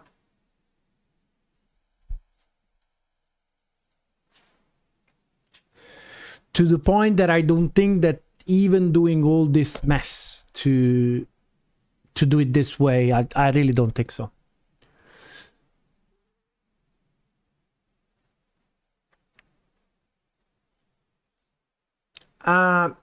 It's not Godot, eh?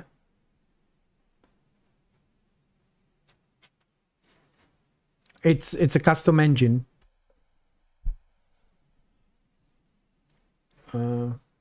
Hopefully I don't have the wrong description on YouTube.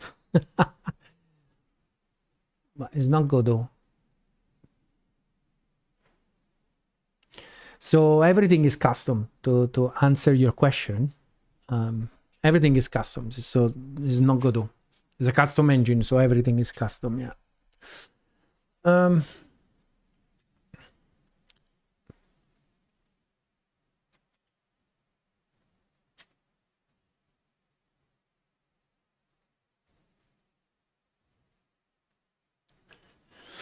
Let me think. I guess Godot from seeing it in the taskbar. No, okay.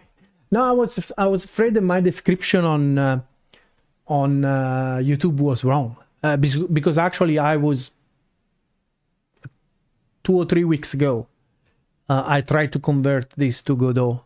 So there is, I think, a video out there where I'm doing this game in Godot, but not anymore. So it is a custom engine.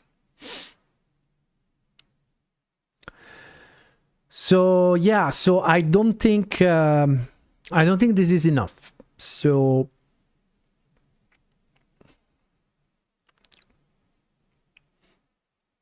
I don't want to make the cone bigger. So we could start to do things like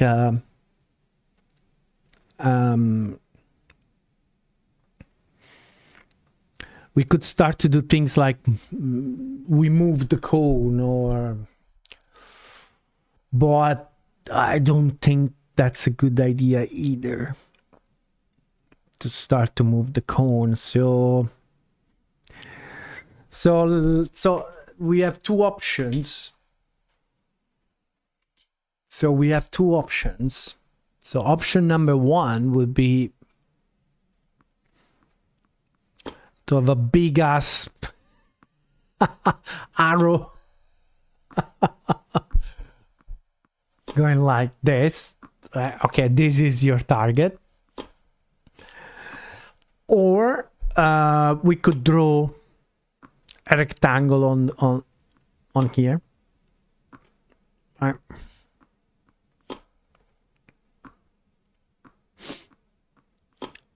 Which sounds like something that we could try easily, I think.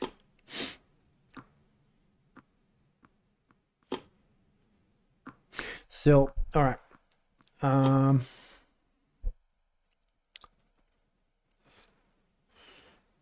So the next question is where we're going to do this. So one of these two needs to get a GL renderer to do some immediate stuff. I could do it with the IM GUI stuff, but it's not good for that thing. So I'd rather do it with my own GL stuff. So the question is, do we do it here or we do it here? Probably here is a better place, I would imagine. So if we go into our render UI, we could send in a GL renderer.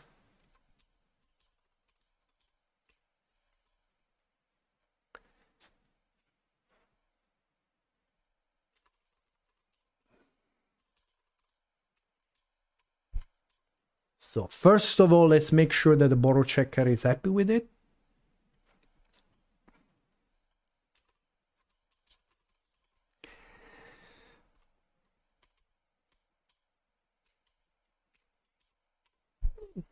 No, it's not happy. Fucking hell.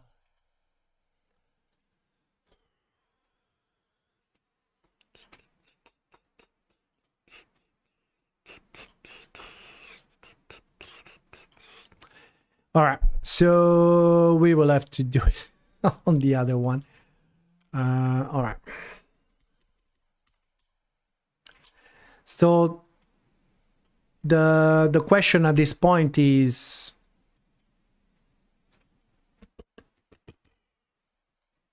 fuck. Rust. I love Rust, man, but Jesus Christ. So the question is, should we just pass in the entire game? I think we can just pass in the entire game structure.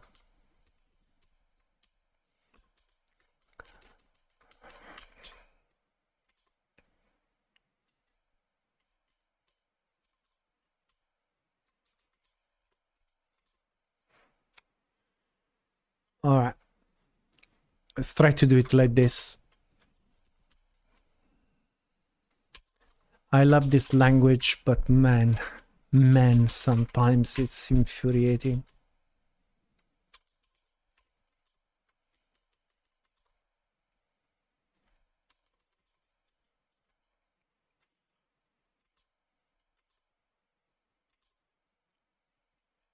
Okay. So can I do this?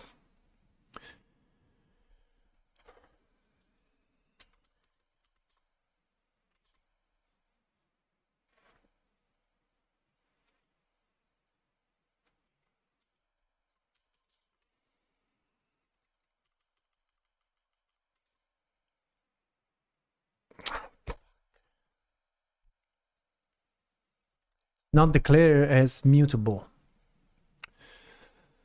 Let's declare it as mutable then. What do you mean?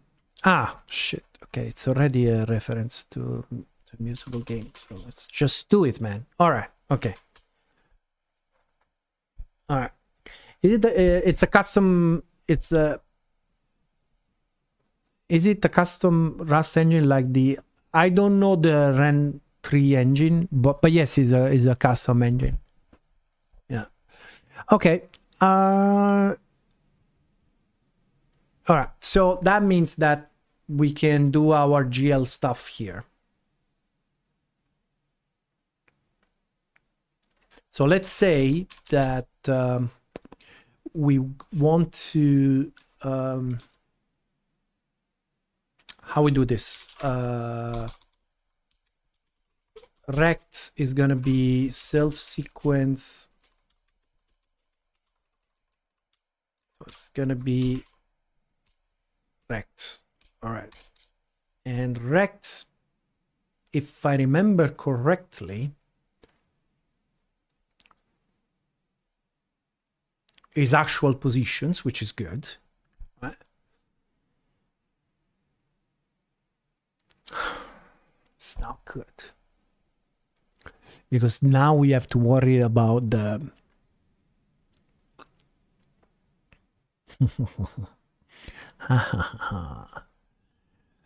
oh man. Okay, let me do it 1 second, but it's not good. Game render GL begin. So what we want to do is a triangle list.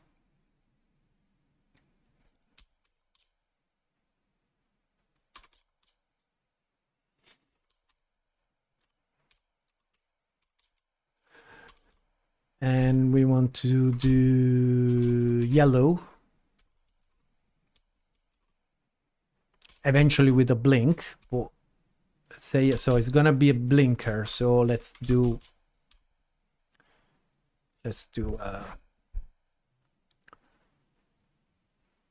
color.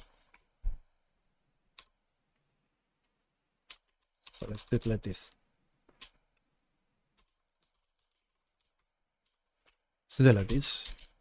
And do I have a quad or something?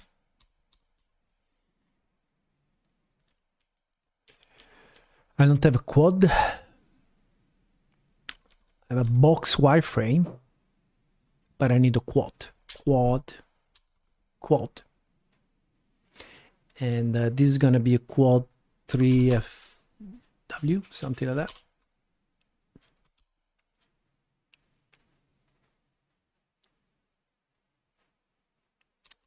Quad. Our rect is position and off center, so we're gonna go this way.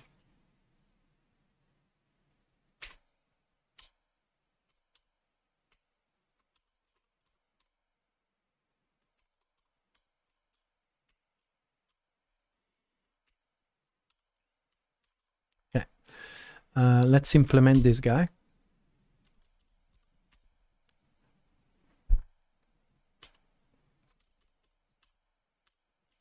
So this is gonna be kind of similar to the box. Box wireframe. Is it an actual box? Right.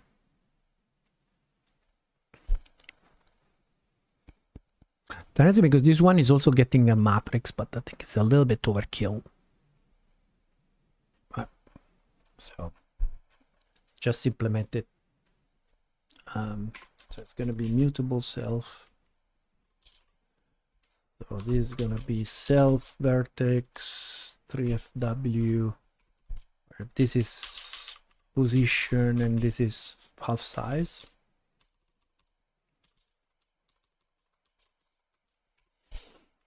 And so this is position menu.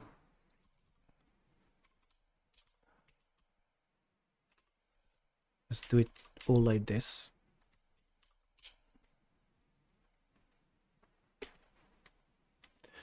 Let's do it.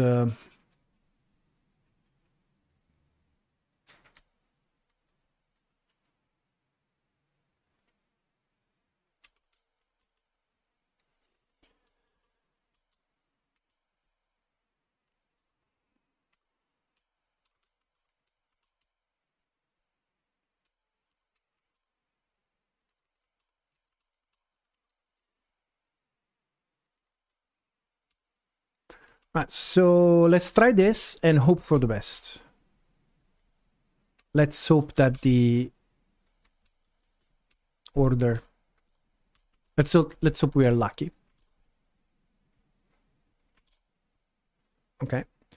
I just wrote it, so shut up and do it.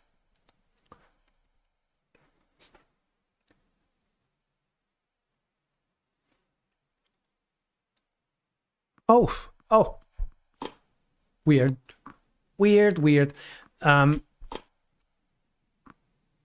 the hell is going on?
Okay, we were kind of lucky.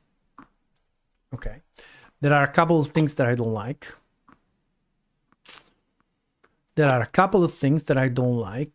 And I don't think I have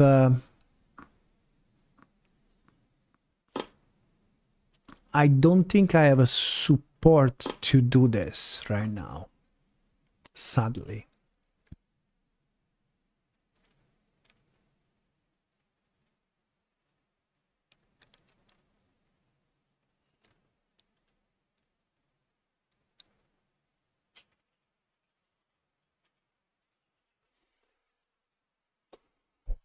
So I think when we create the GL renderer pipeline, we should have a depth state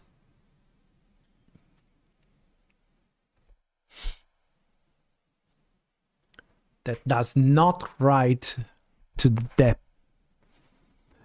buffer.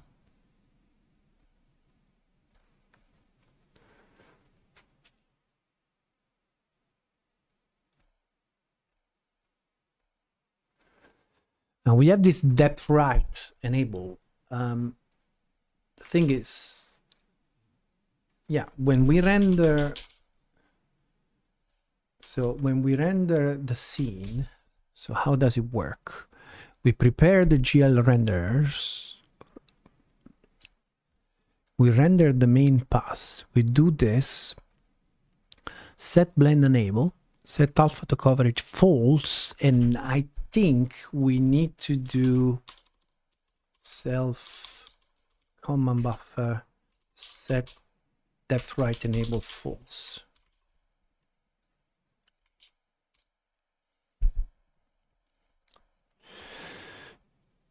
And then hopefully I don't need it anywhere.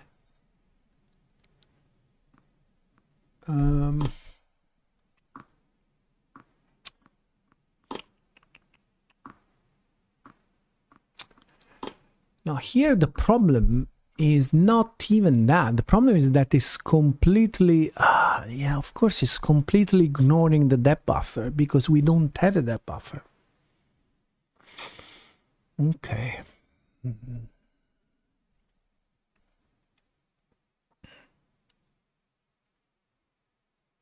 So this is annoying. This is annoying. Okay, this is something that is going to take me a long time because, yeah, we don't have a depth buffer. The problem is that when we're doing this pass, we are not rendering to the anti-alias scene.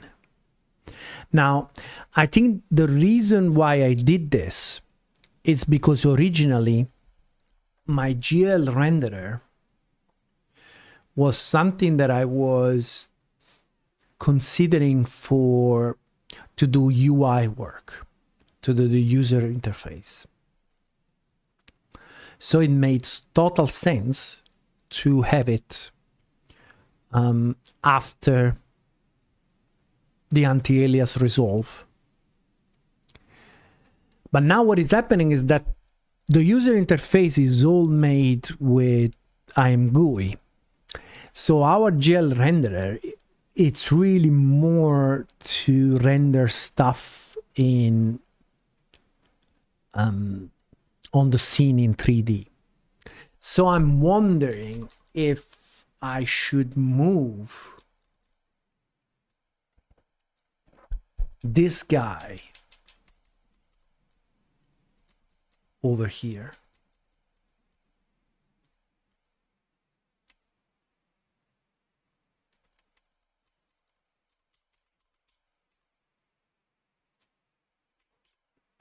And the problem, though, is that when we create the shaders for the GL renderer, we need to create them with anti-aliasing. So right now, samples is 1, but in reality should be the video settings. So how do I get the video settings? How does this work? Is there a global variable for the video settings? Video settings.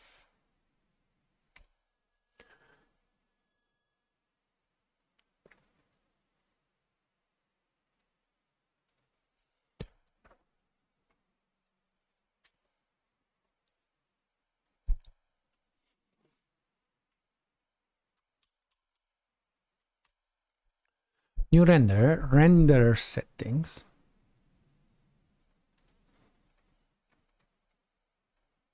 I think the video settings, yeah, the multi-samples is all forced, so I'm good. There is not an option, right? So I can do this, and I can do this, and I can do this.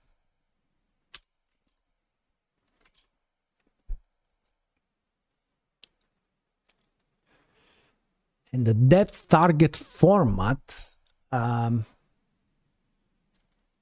we need to pass it in, and it's format.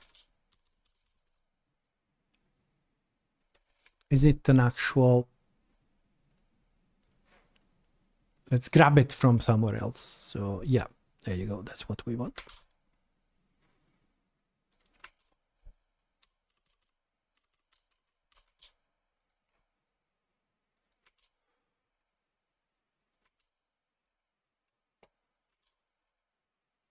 Okay.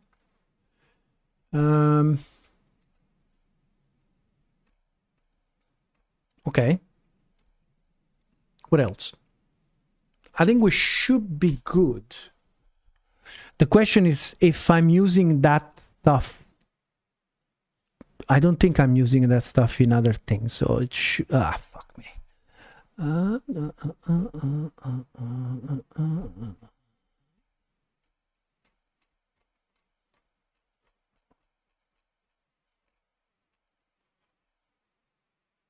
Wow. Wow. We're crashing without even a... We're crashing without even a panic. So we're crashing somewhere deep into Vulkan. Is not happy about this.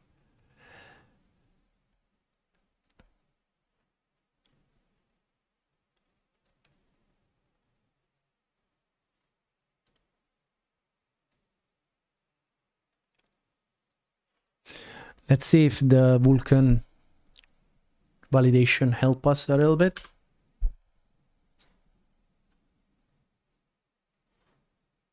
There we go.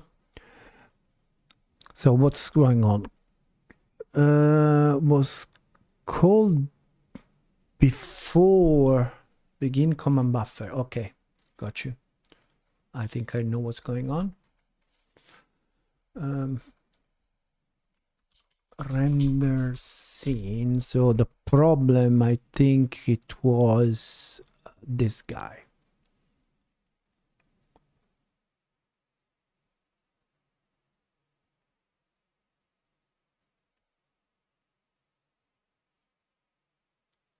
Yeah. Okay. So we prepare the buffers, then we do the main pass, and I think do we actually close the main pass? Traverse scene, traverse, draw stats, command buff, and render pass. So we need to do it here.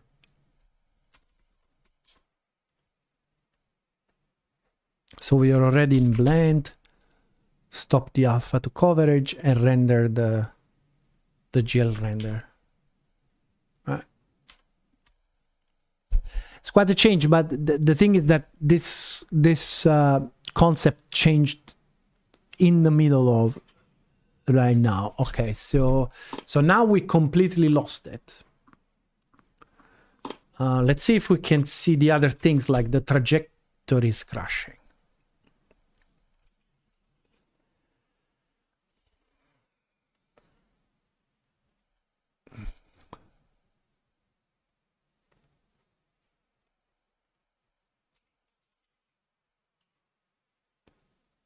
A session failed is not in polyline. So I called polyline from here.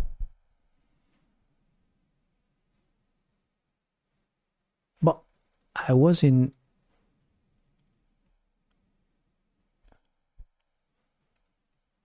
What are you even talking about?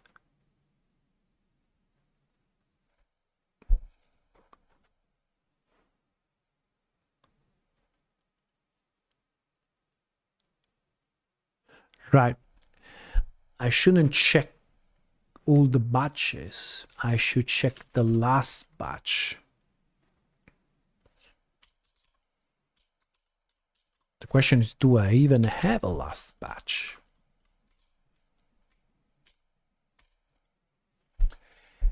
It's a custom and game engine.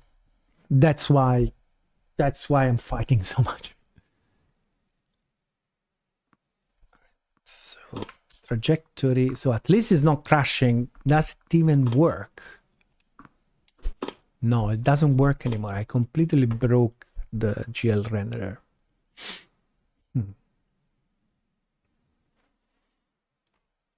Nothing weird in the Vulkan.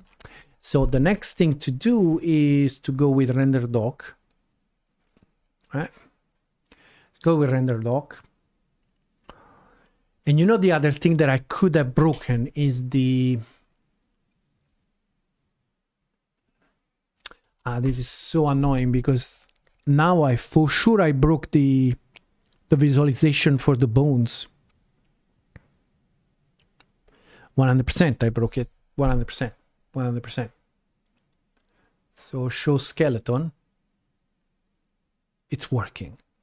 Okay, this is very unexpected. How is possible? How is this possible?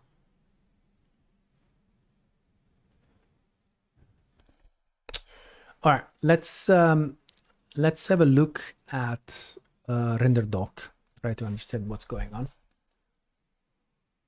Launch application 10 days. Let's go. Launch.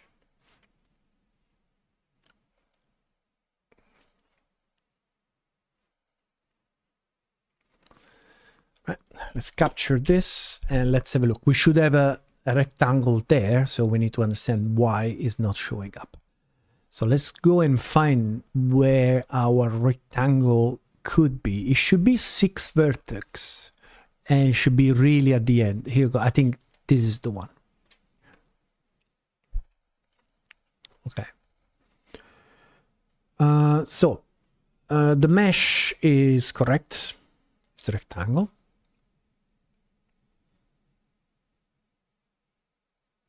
Pipeline state.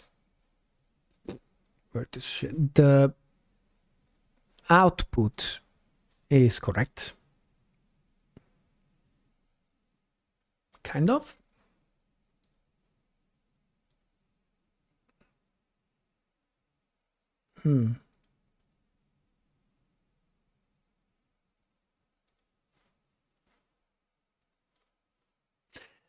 Somehow I wish I could see it with the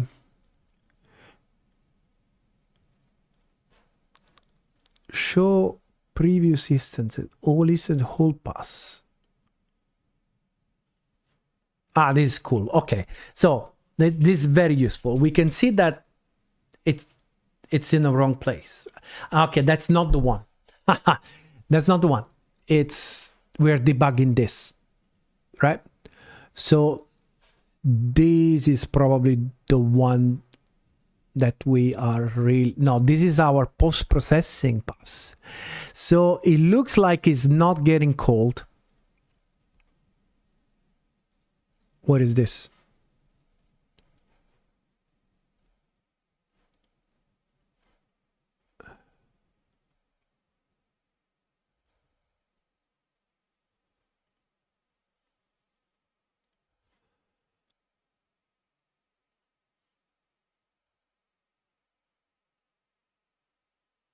Okay. So it looks like it's not even getting called.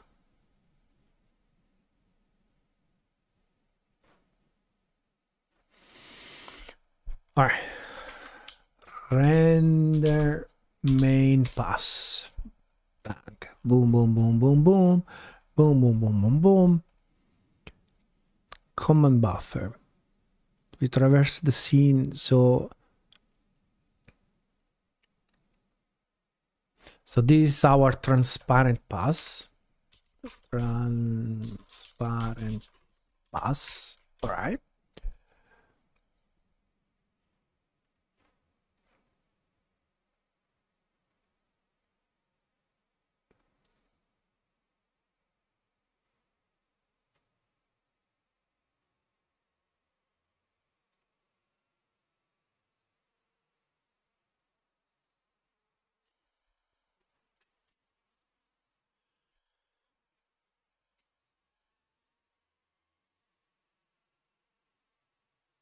So it looks like we're not even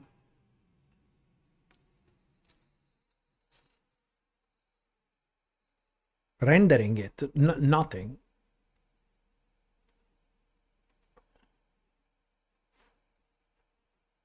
Render main pass. How could we break this at this level?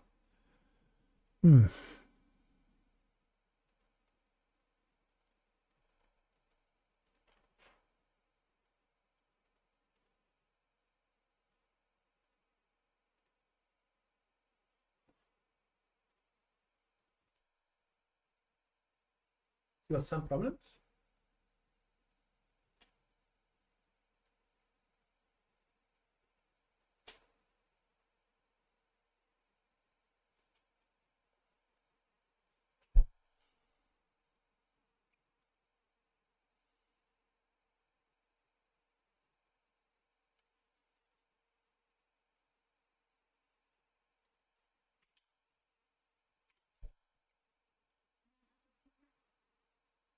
Right in front of our house?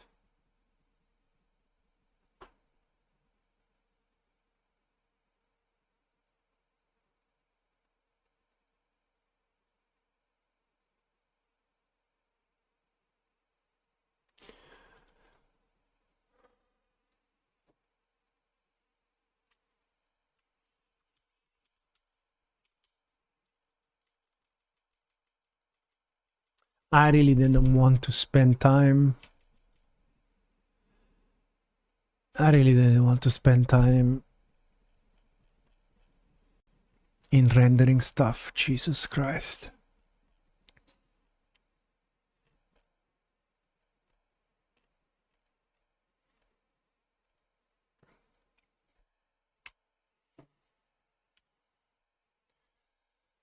I really didn't want to do this.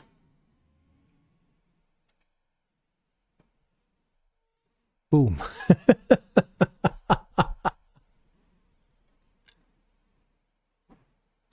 Boom. So we are, okay, primitive type, triangle list.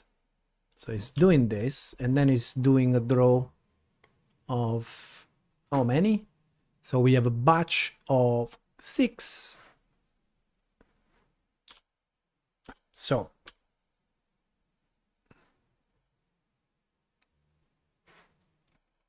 and what's wrong now? Okay, that's fine. Okay.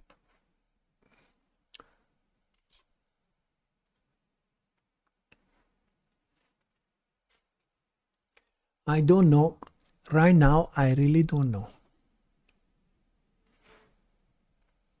I really don't know.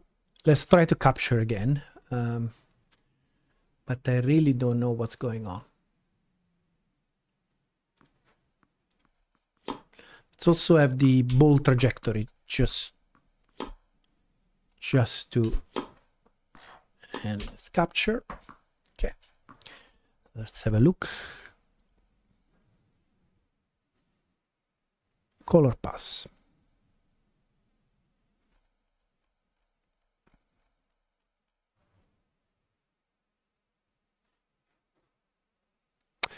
Oh, what is this? Okay, so yeah, I think that's what it is. All right, okay, so let's have a look. Yeah, okay.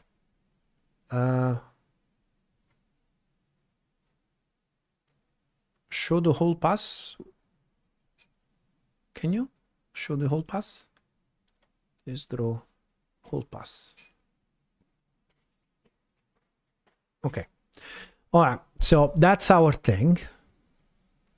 So we are drawing it right there. Okay. So pipeline states.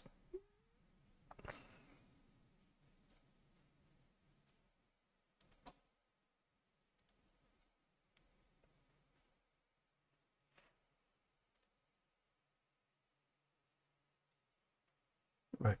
Rasterizer, blah, blah, blah.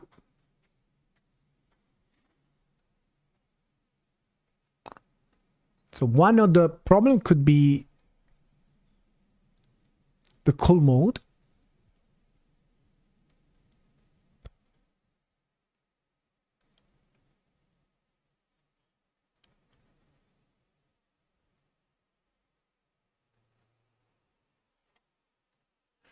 But also we don't have the, it looks like the shader doesn't have the information about the color.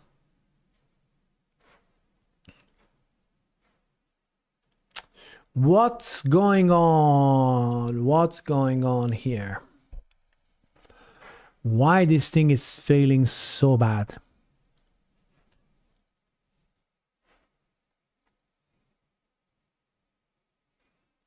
That's the multi-sample state.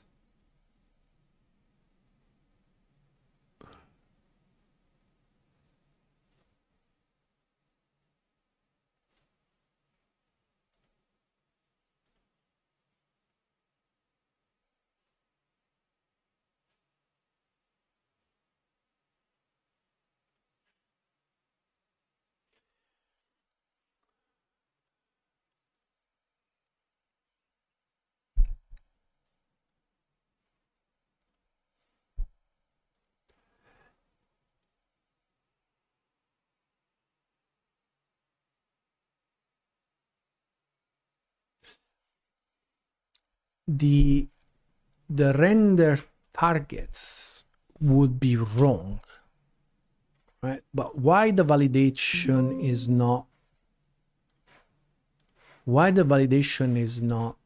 complaining about this? But GL renderer, when we create the pipeline, when we create the pipelines, swap chain format, this is wrong. So this is wrong, right?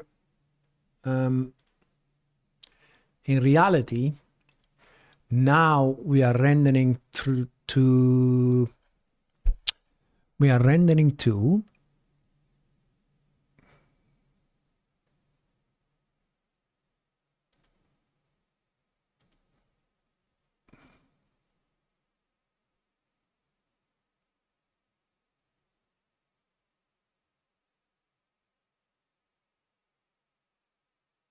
oh, that's correct.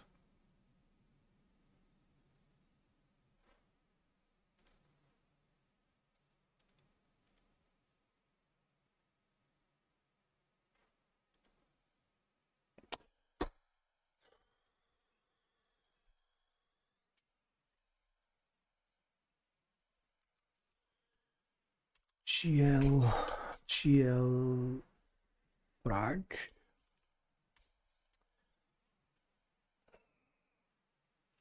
So the color comes from the vertex. Okay, so the vertex has the color. Hold on. Let's capture again. So the vertex has the color.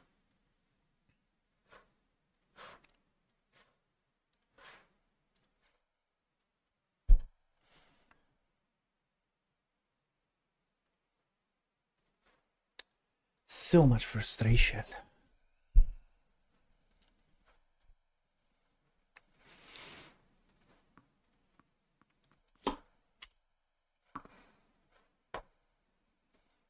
All right, color pass right at the end. Boom. Boom. That's the one. All right. Okay, so pipeline state. So the vertices have a color. So that's our color. All right. So why the fuck you are not outputting?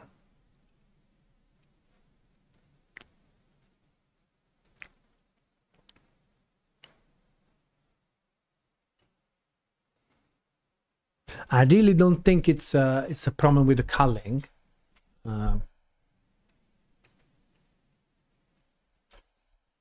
I really don't think so. Render main pass. I really don't think it's a problem with the culling. But just to be sure, self command buffer set cull mode. None. I don't think it's that.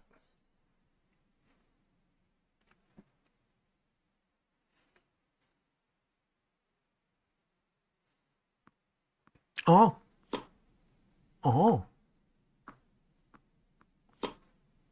It was that. Okay. So how about the trajectory thing? So why the trajectory is not working anymore? Is it working now? So why the trajectory doesn't work? Ah, there it is. Is it because... So...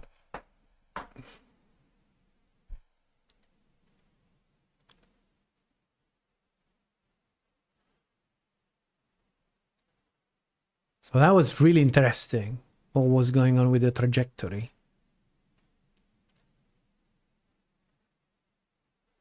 Polyline.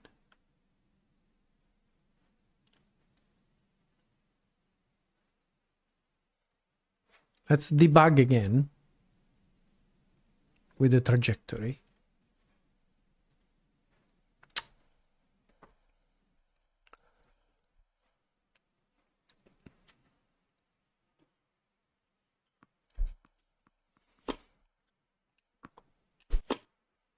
We need to enable the trajectory.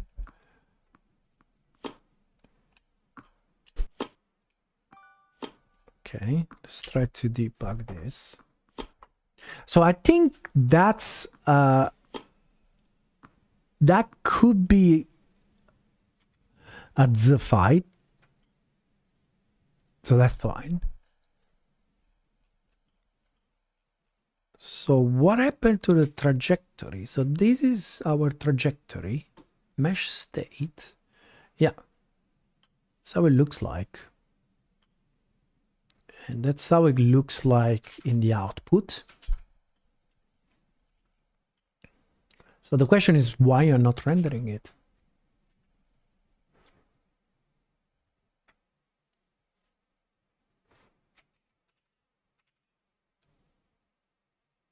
So that's one and that's the other one. So they both perfectly fine. So the question is why they're not showing up.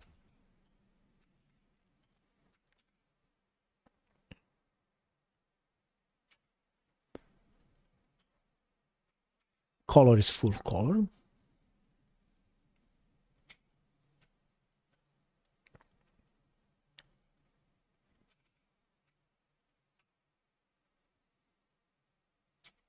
No cool mode.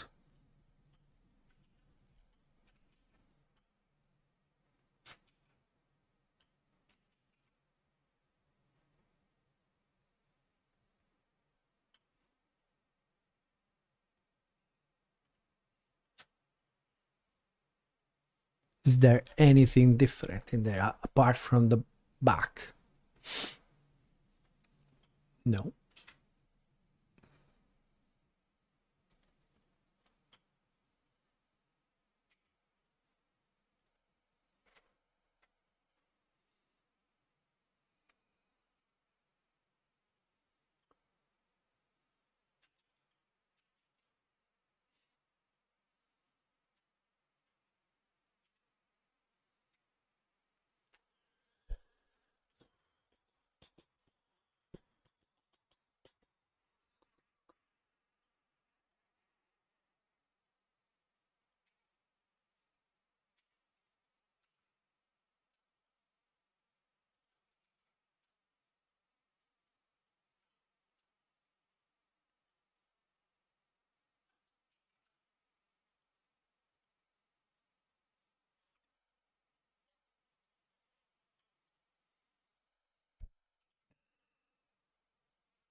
I don't understand how that's working.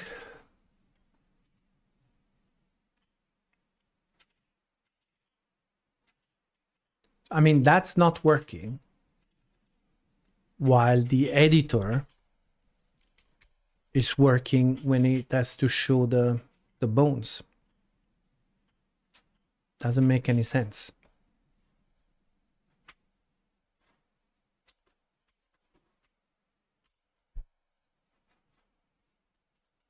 How come that this works? It's the same code.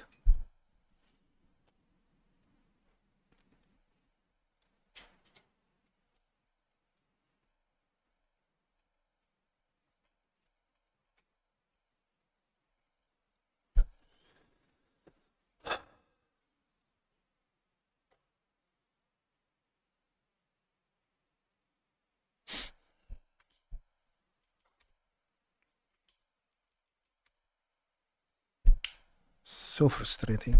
I really wanted to do. I really didn't want to do this today.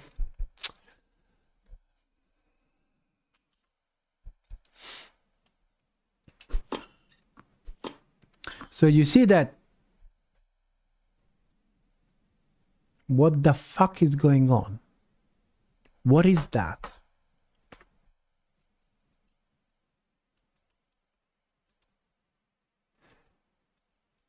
Interesting that I think it's a multi-sample problem. Is it that anti-alias line bullshit? Create pipeline. Anti-alias lines or something like that. Polygon mode, line width, cool mode, polygon mode.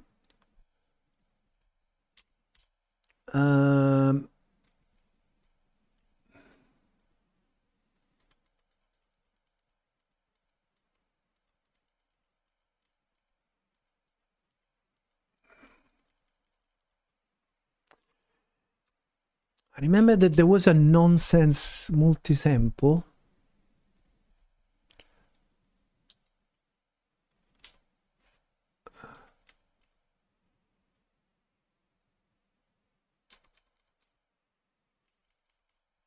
There was a nonsense thing about anti-aliasing line. Where was it?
Molcan supports anti-alias lines primarily through the extension.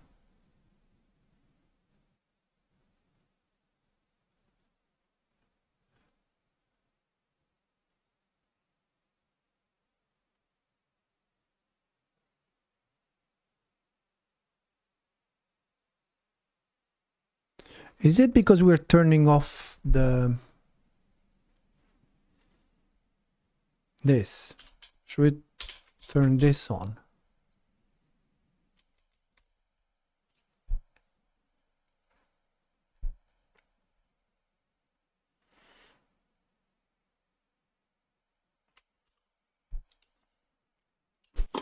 No.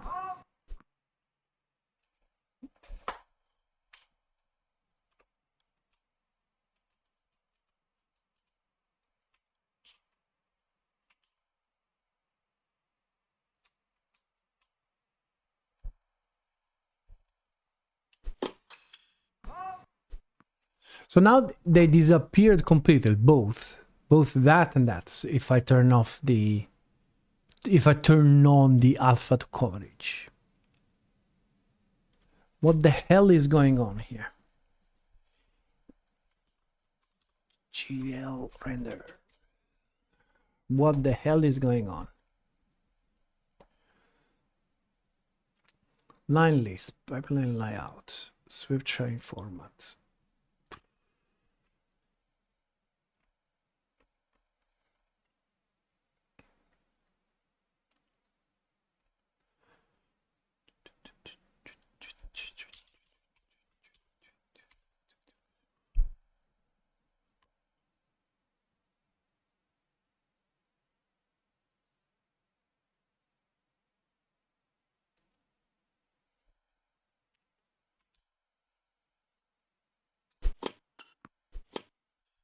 So now So if I turn off the alpha to coverage, I start to see, I don't know if you can tell, but you can kind of see the trajectory there.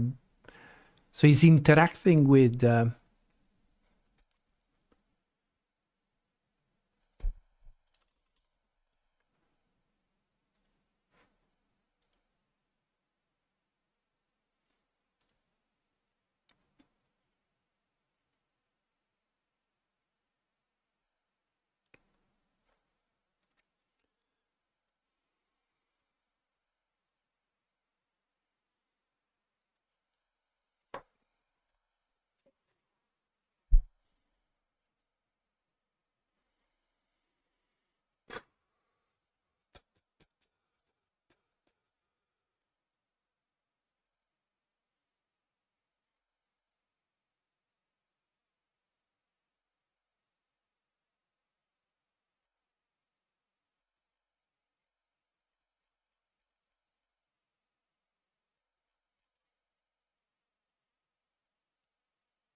I don't know, I'm quite baffled at the moment and pretty annoyed by the fact that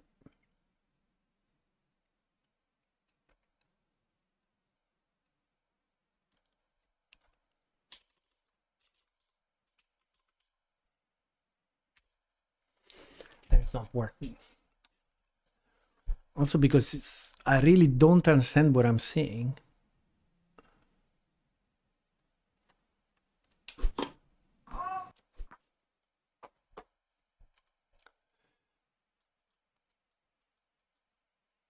So we have alpha to coverage none.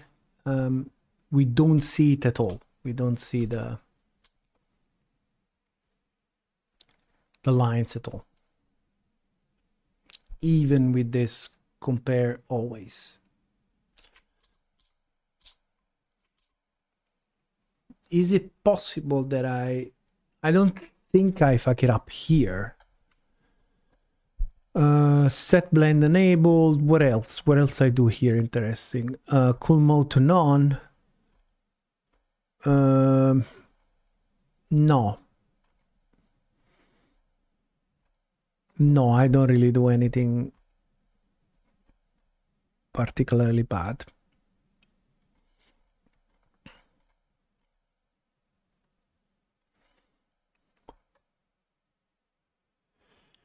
Transparent plus.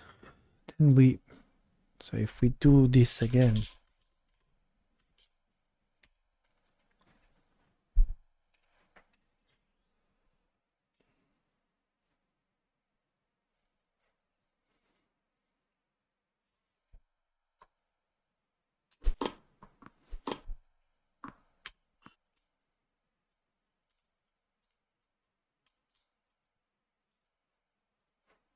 So if I make the line smaller, it becomes basically impossible. No, I don't see it anymore.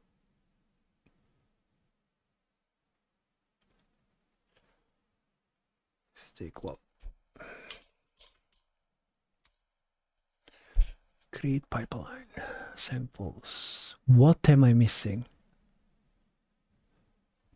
What am I missing?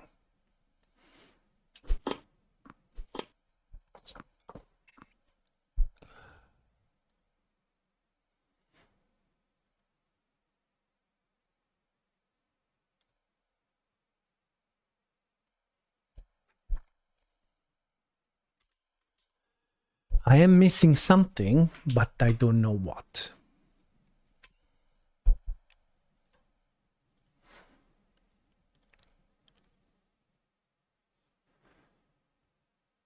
Ah, is this what I'm missing?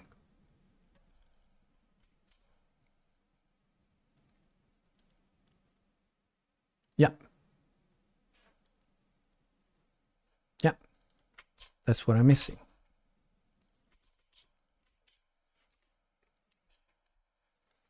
Although I don't think so, because before I put it, it was always passing and it was still not working. Yeah, so it's not that, but I have a feeling that either I can change that thing.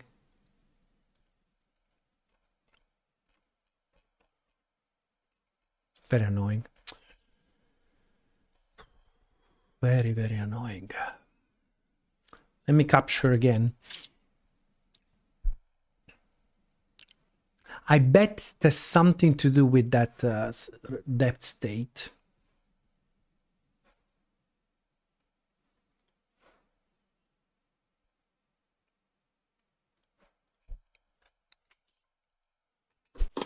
Oh, here we go.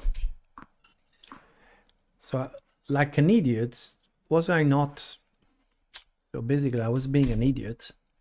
I was being an idiot. I think I was being an idiot.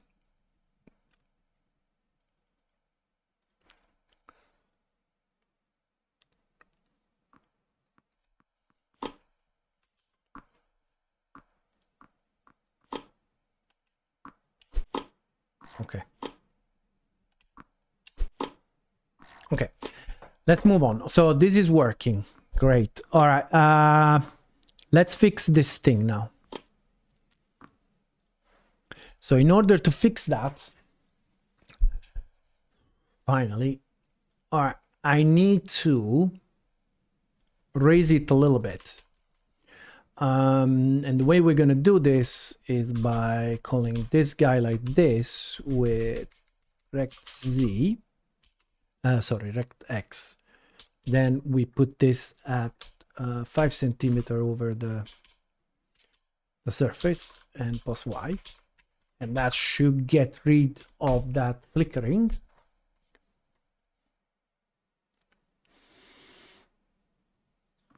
Yeah, all right, so now the flicker is gone.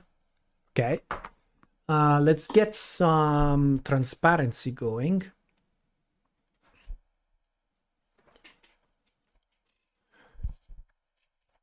And let it blink. So how are we gonna do this? One way to do it, we could do like let blink. So the blink color is going to be a lerp. Is going to be what is going to be? It's going to be,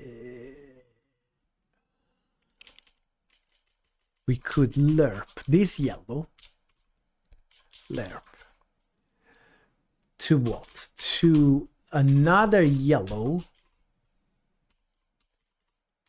transparent, with game time now,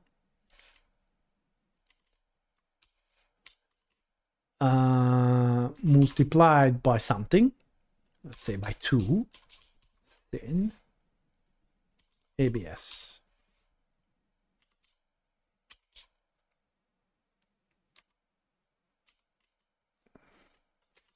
That's F32. Blink color. And that should get it some kind of pulsating.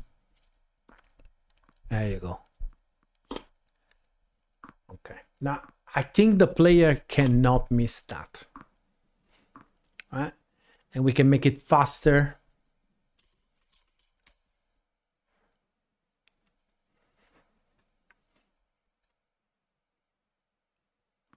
All right. So, boom. And boom. And then the other one is blinking. Okay. That's good. I don't think we need to blink the props anymore, which is a shame. But it's good because our code is much more clear now. Okay. And we're not using the prop manager anymore.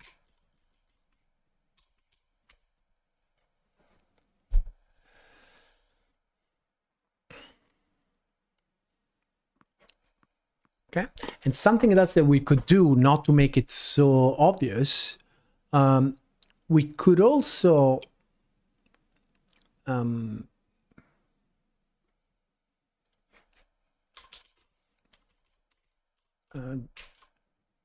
W, we could put it down to 0.5, so it's not that bright.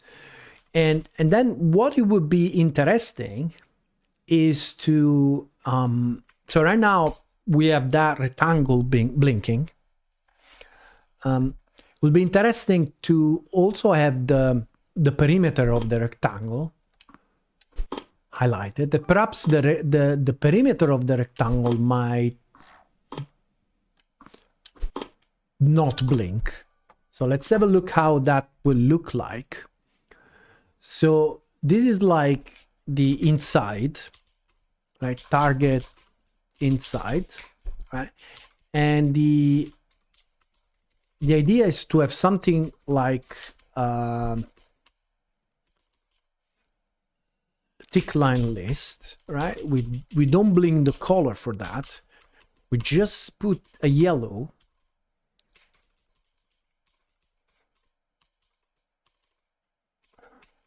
All right. And then we call this same function. Now, can we make this function smart? Where this function goes like match self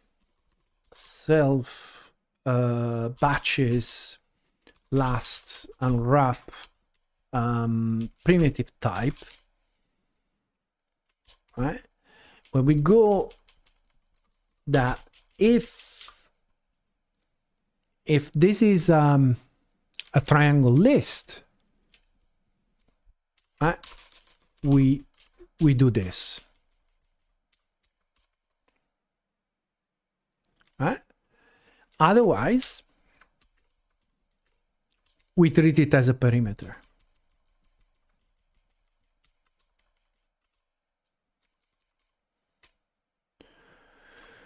So we go that.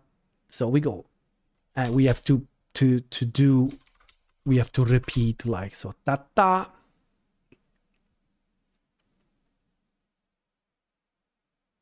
Right, and then we have to repeat this one. So we go from there to there to there, from there to here, and then from here to back here. Right? That should work.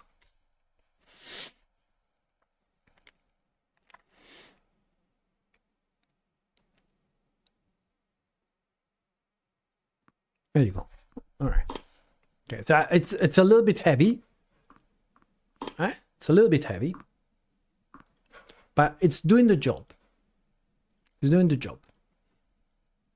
This one, vec4, 1, 1, 0, and 0.5 or 0.6. So it's 0.5. right? And maybe could also be that the thick line is a little bit too much. We could go with a one. Yeah, that's okay. Let's have a look how it will look with a normal line, with a line list.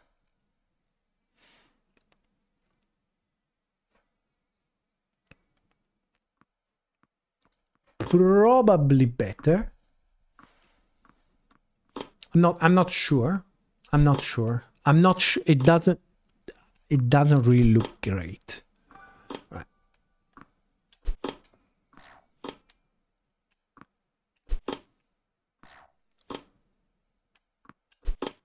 Perhaps we could try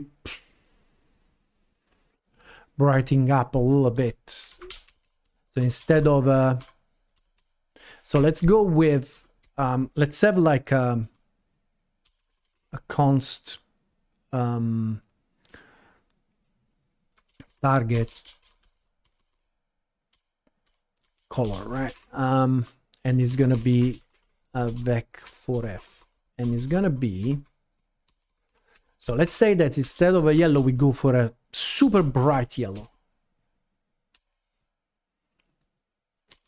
We could go already with a transparency and that. So now we can lerp this target color.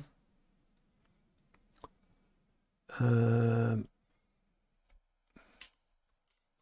we could do target color lerp.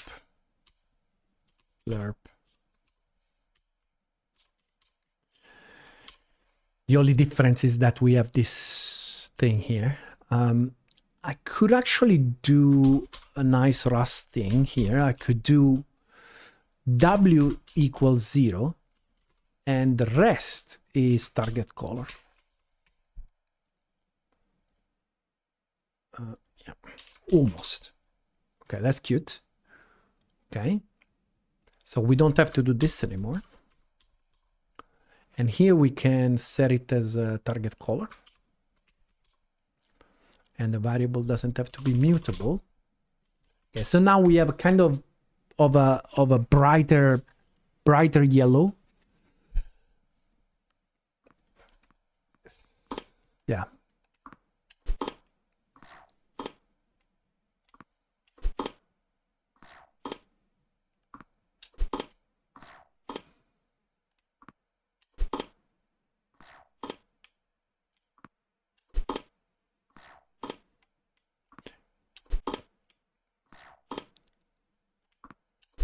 One thing that I would like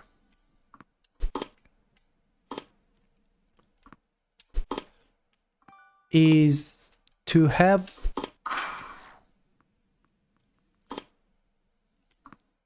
one thing that we could do. I wonder if it's something that makes sense.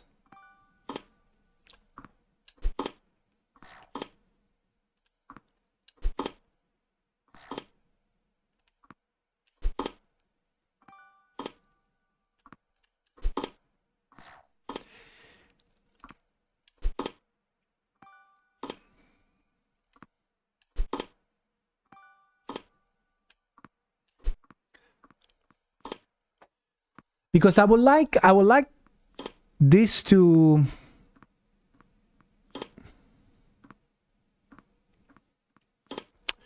I would like a stronger feedback. That feedback, when it comes to this, to this stuff, is a little bit.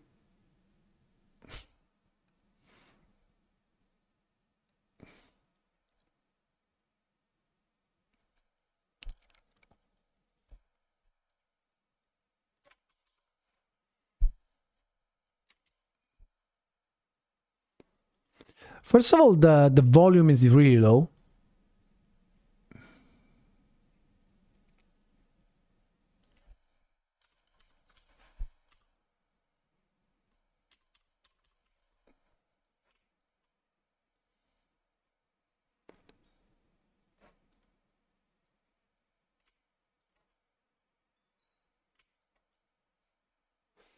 And the default is already that we are a maximum volume. I think one of the problem is that is positional is defaulting to being true, which is not correct, I think. Let's see if we're gonna get more feedback, audio, more meow. Perfect. Now I can hear it. Now we can hear it, right?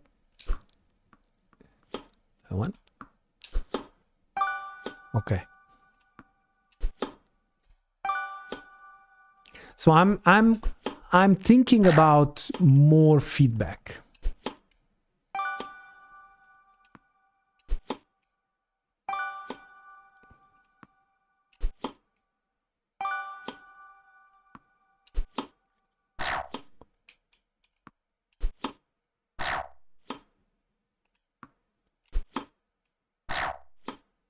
So one thing that that is happening is that, first of all, the rectangle should be a little bit bigger, because when I'm playing this, I'm expecting that if the ball goes kind of inside the cone, it's good. But in reality, the rectangle at the moment is really...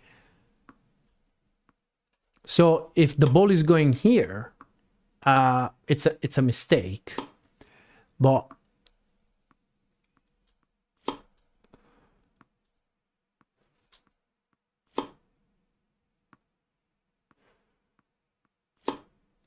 okay, so I see a couple of problems here. No, that's correct. Okay, so because, you know, the length is correct, is really more like a lateral that is not correct.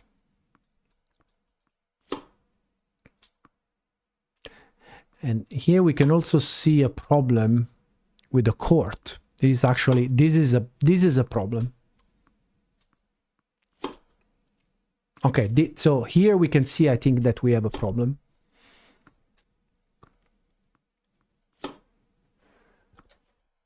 So here we can see that we have a problem. Because we are putting...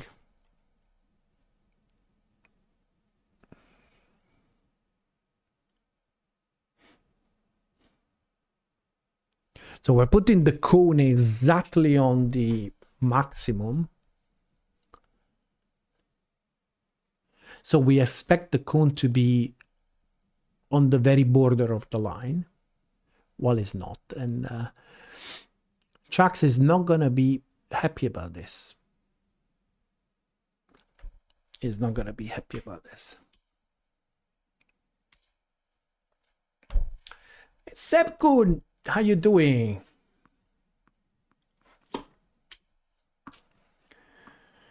So we can see here that this cone, the problem is that it's kind of in the middle of this line, but it's at the very end of this line.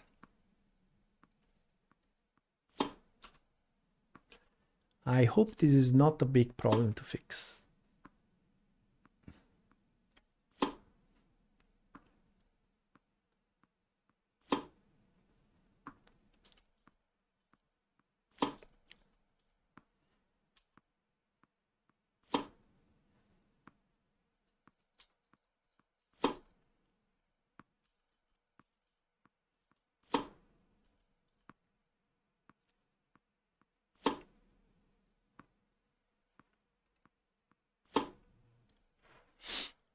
So for now, the way we can go a little bit around this problem is to say, so we have to make our rectangle a little bit wider.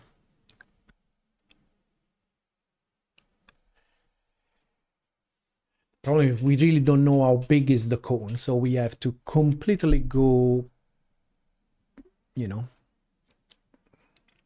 this is not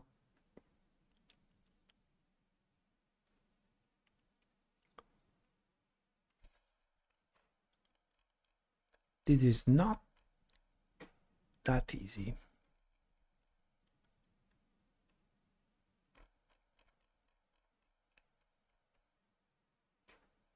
I didn't think about this. From TM to TBM, tire model to tennis ball model. Yes. Yes. Still rubber. Absolutely. Absolutely. Yeah. Still, yeah. Then from carbon fiber to graphite. So we're still, you know, carbon based stuff. Right. I have to think a little bit about this. I have to think because we have to decide. Well, I think that definitely the core shouldn't be. So we should fix the width of the cord.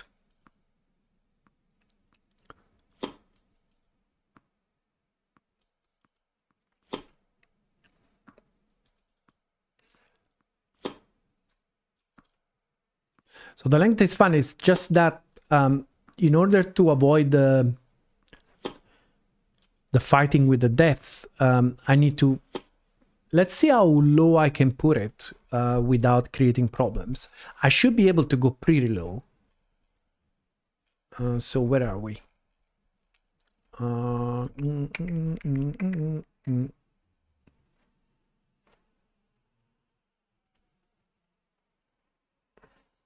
Here it is. So 1 centimeter should be plenty. You can use the foil simulation to simulate the proper ball trajectory on windy games. Yeah, you don't need to go that deep. You don't need to go that deep. But you know, yeah, I'm considering the idea of putting wind. It's definitely a factor when you play tennis.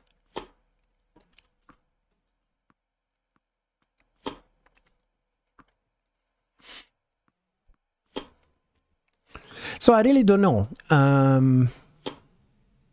We can either leave it like this. I know players, and I also know myself, right? I know that I will be pissed, right? I will be like, yeah. For example, like, hey, that was good. You know, why you didn't give it to me? I know that would be the reaction.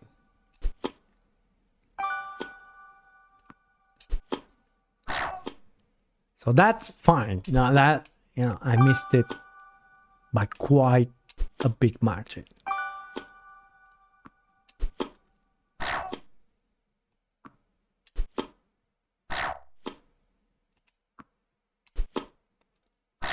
See, that one. That was like, no way, man, that was good.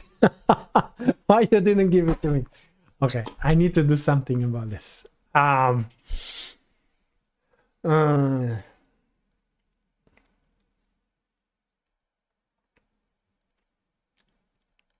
We should make this rectangle bigger. Come on. Come on, it shouldn't be that difficult. Yeah, let's try like this. It should be really a matter of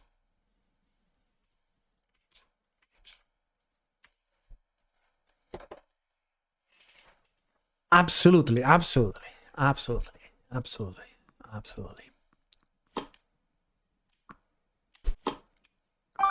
See?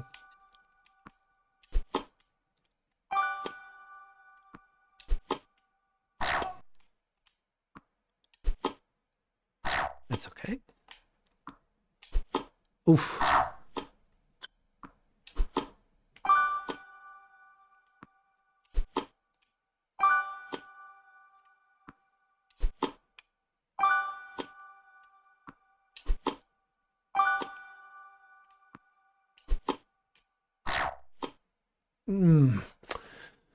I wish I could.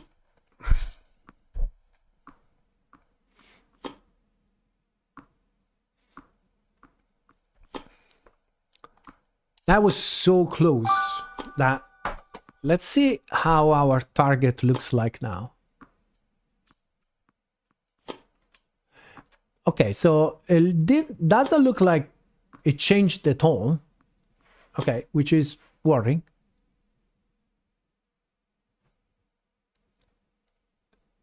How is that possible?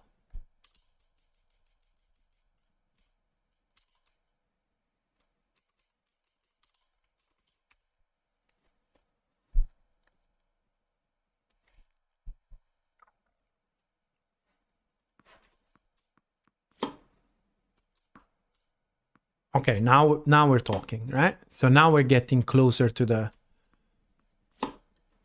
margin, but you see that we are ending up. So these cones are in the wrong position.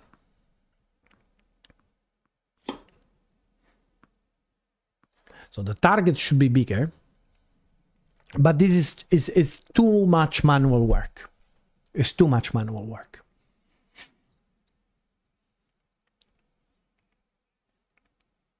I think this is just not good enough, right?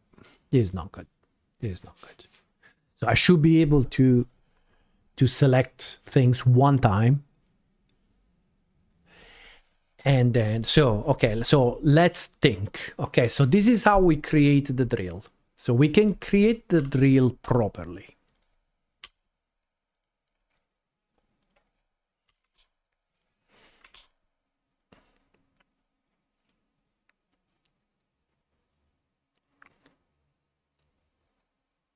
How can we do this? I'm really struggling to, because I think we need another. There is no way around it. There is no way around it. I think the proper way to do this is, instead of, is to have targets, right? And this is a vector of rectangle, of drill rectangle, right? And then the sequence shot has a rectangle index,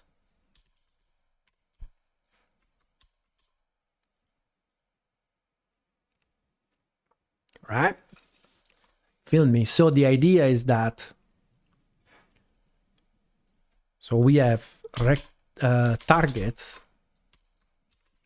is going to be a vector of drill rectangle, right? Where, so we have this rectangle,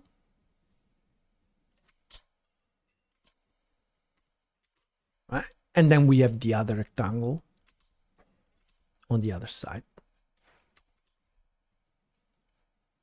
Okay.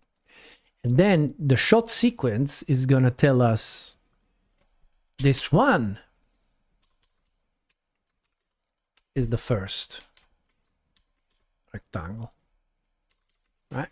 This one is the first, and this one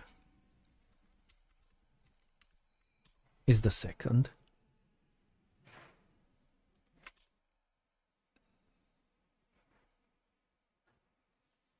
What are we missing? Ah, we're missing a bunch of these. Okay. Okay.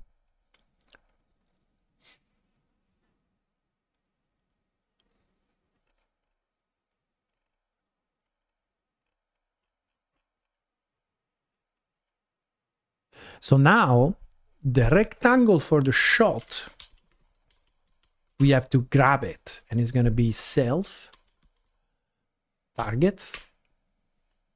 And it's going to be the, grab a reference of drill shot rectangle index.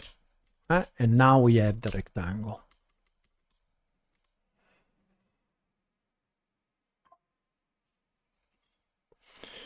And it's a little bit overkill. Obviously, we can just do this.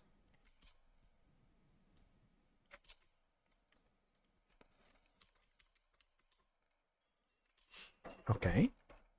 And now we can do, so the rectangle here is going to be self targets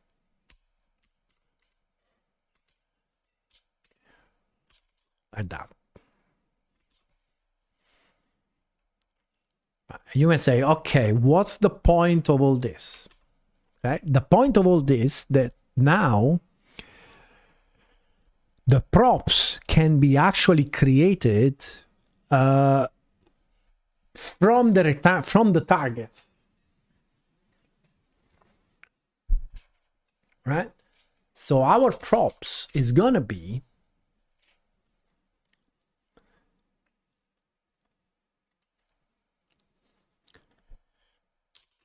let mutable props. So create a new vector of stuff that we return props, right? Then we cycle through our targets. Targets rectangle.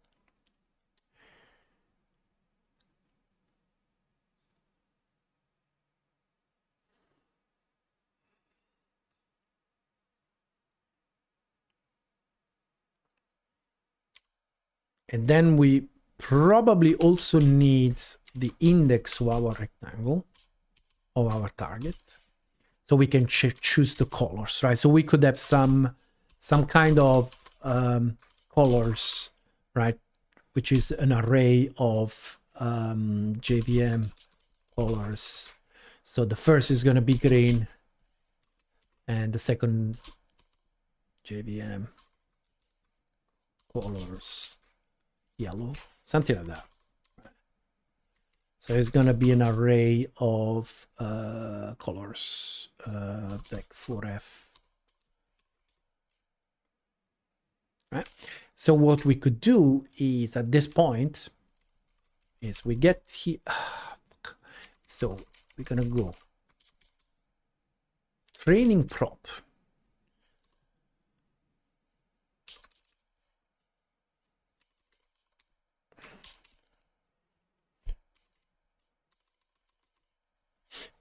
So the matrix of this is going to be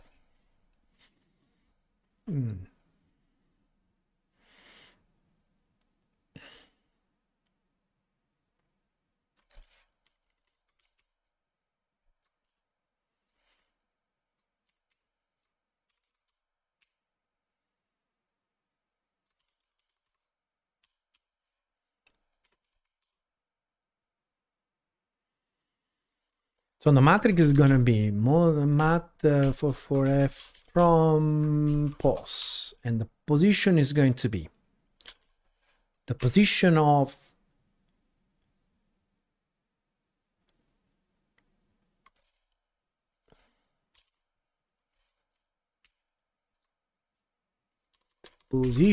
the target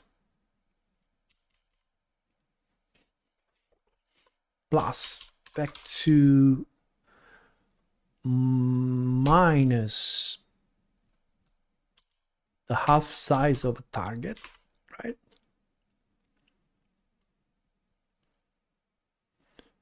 Minus half size y.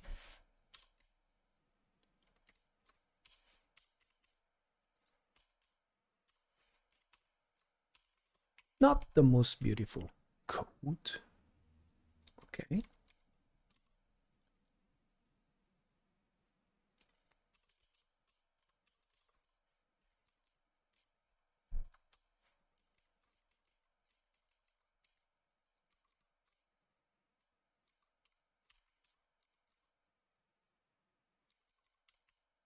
Okay.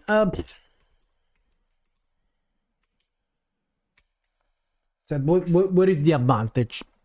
Yeah, the advantage is now that we can move them. So now we have only one cone per target, right? And again, it's exactly there. So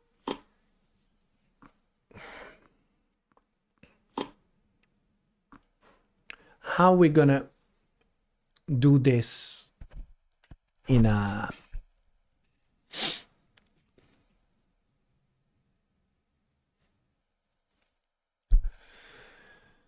we could multiply by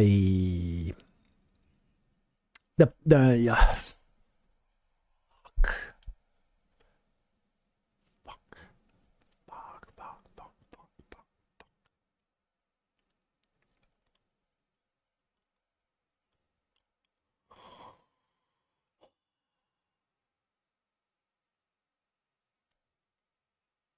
okay, let's do it like this. So we could have constant cone size, and this is a vector to f, which is basically I don't know how big is this cone, I don't remember. 0.2, 0.2. Well, half size is going to be the half size of this, right? So let's say like this. Okay, so what we could do with this, we could say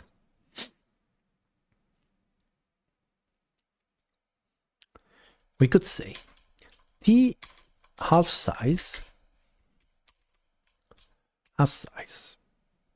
plus cone size, and then we multiply this by the signs that we want. So we want something like -1, -1. This could be decent.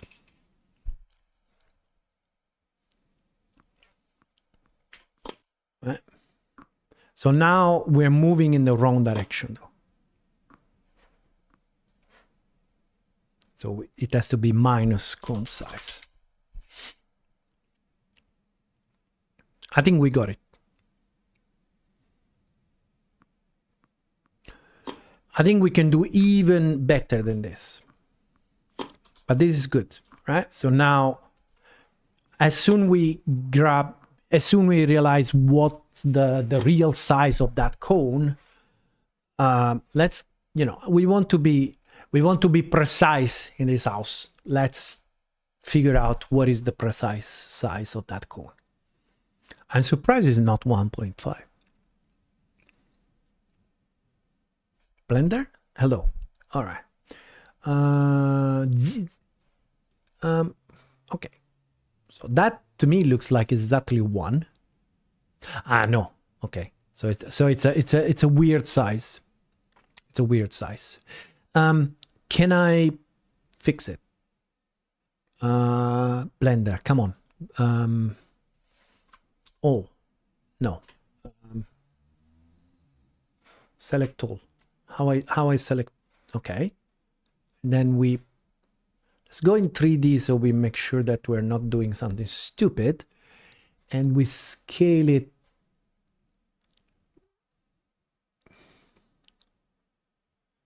So we want to scale it only in one direction, right?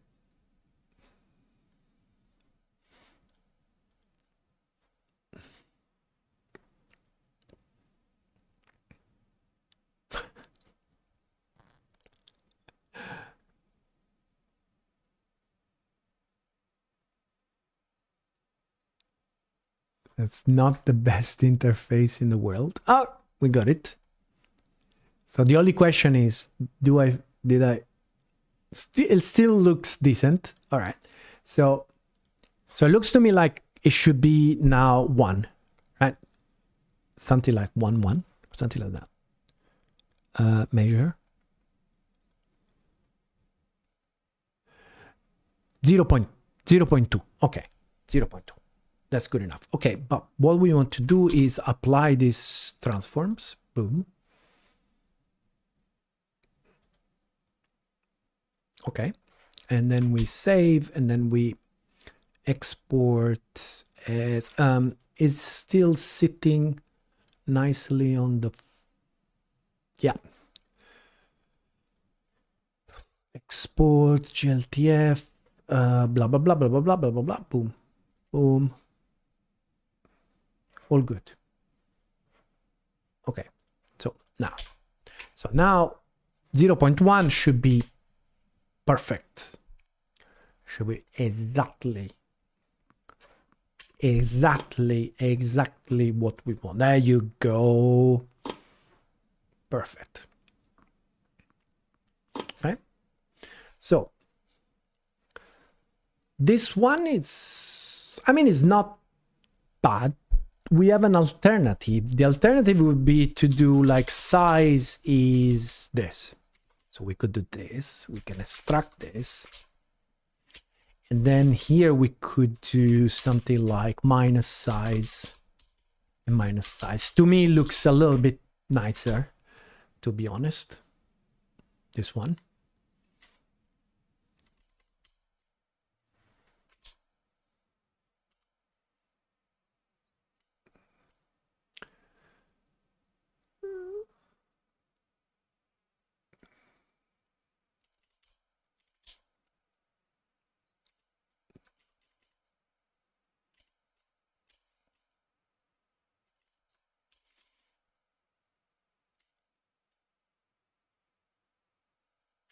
What the hell is wrong with you? Ah, yes. Okay. Okay.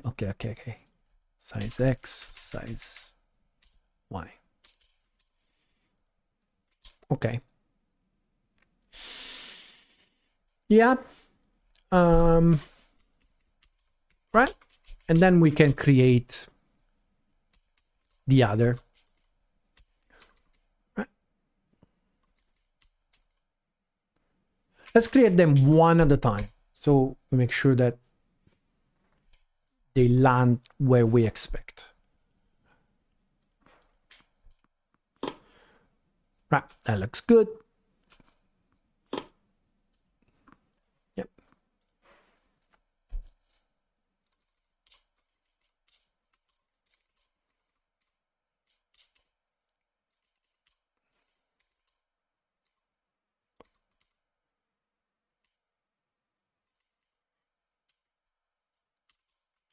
And there you go.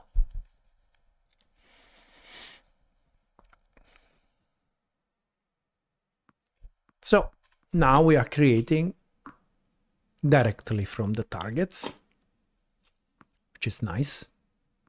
Okay. And we can go one step further. This should be red.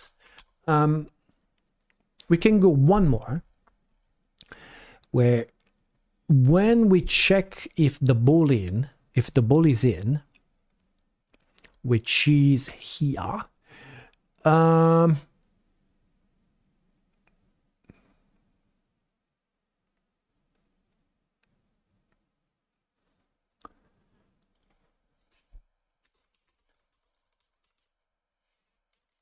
we can do also this.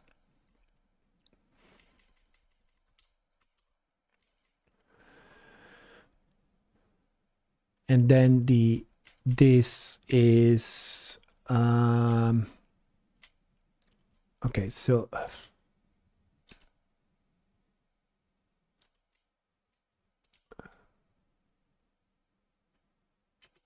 this is minus, right? This is plus, and this is minus. So we're being super fair. Like, it really needs to be out to call it. Let's go.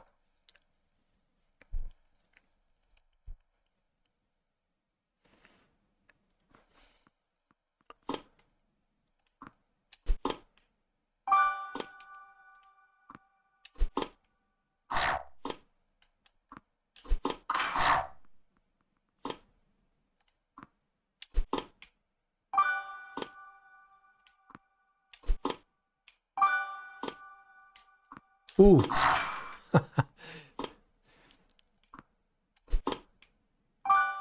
Looks easy.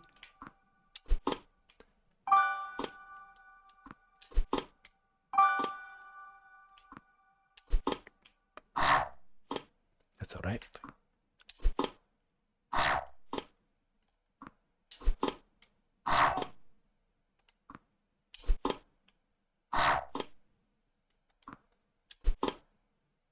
So those two 100% that didn't go in is not good, right? So we should, oh, that Okay, that was wrong target. Okay. Now we're there. Okay.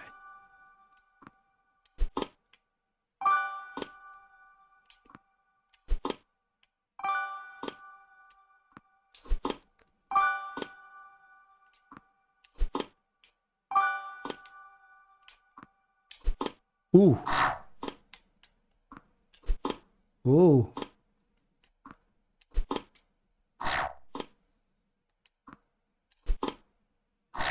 See, 100% completely in the middle.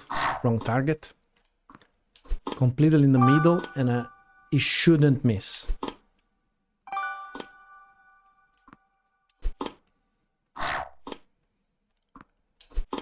Okay. So far so good. Let me do this. Put this up. So target refact. So drill target refactoring target highlight.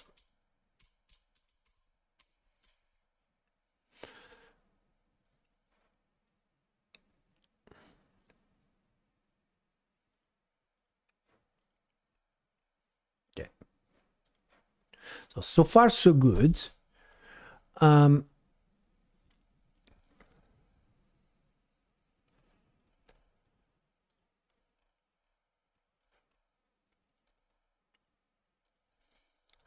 One of the main difference is that the target should really correspond way more to the actual target of the shot. So when we are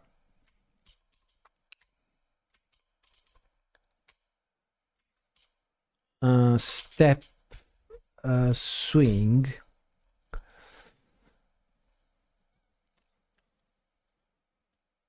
check ball in, check ball hit. Where is the target?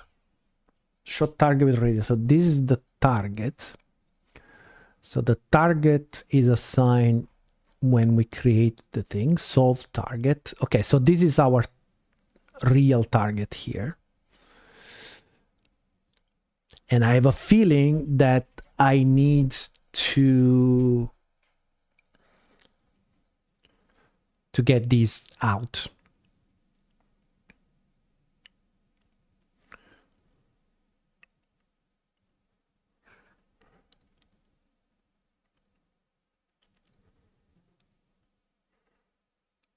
Yeah, I think that's our next thing to do. But I think for now, it's been already 3 hours. I'm gonna take a break, maybe get something to eat, and I'll probably be back in 2 or 3 hours.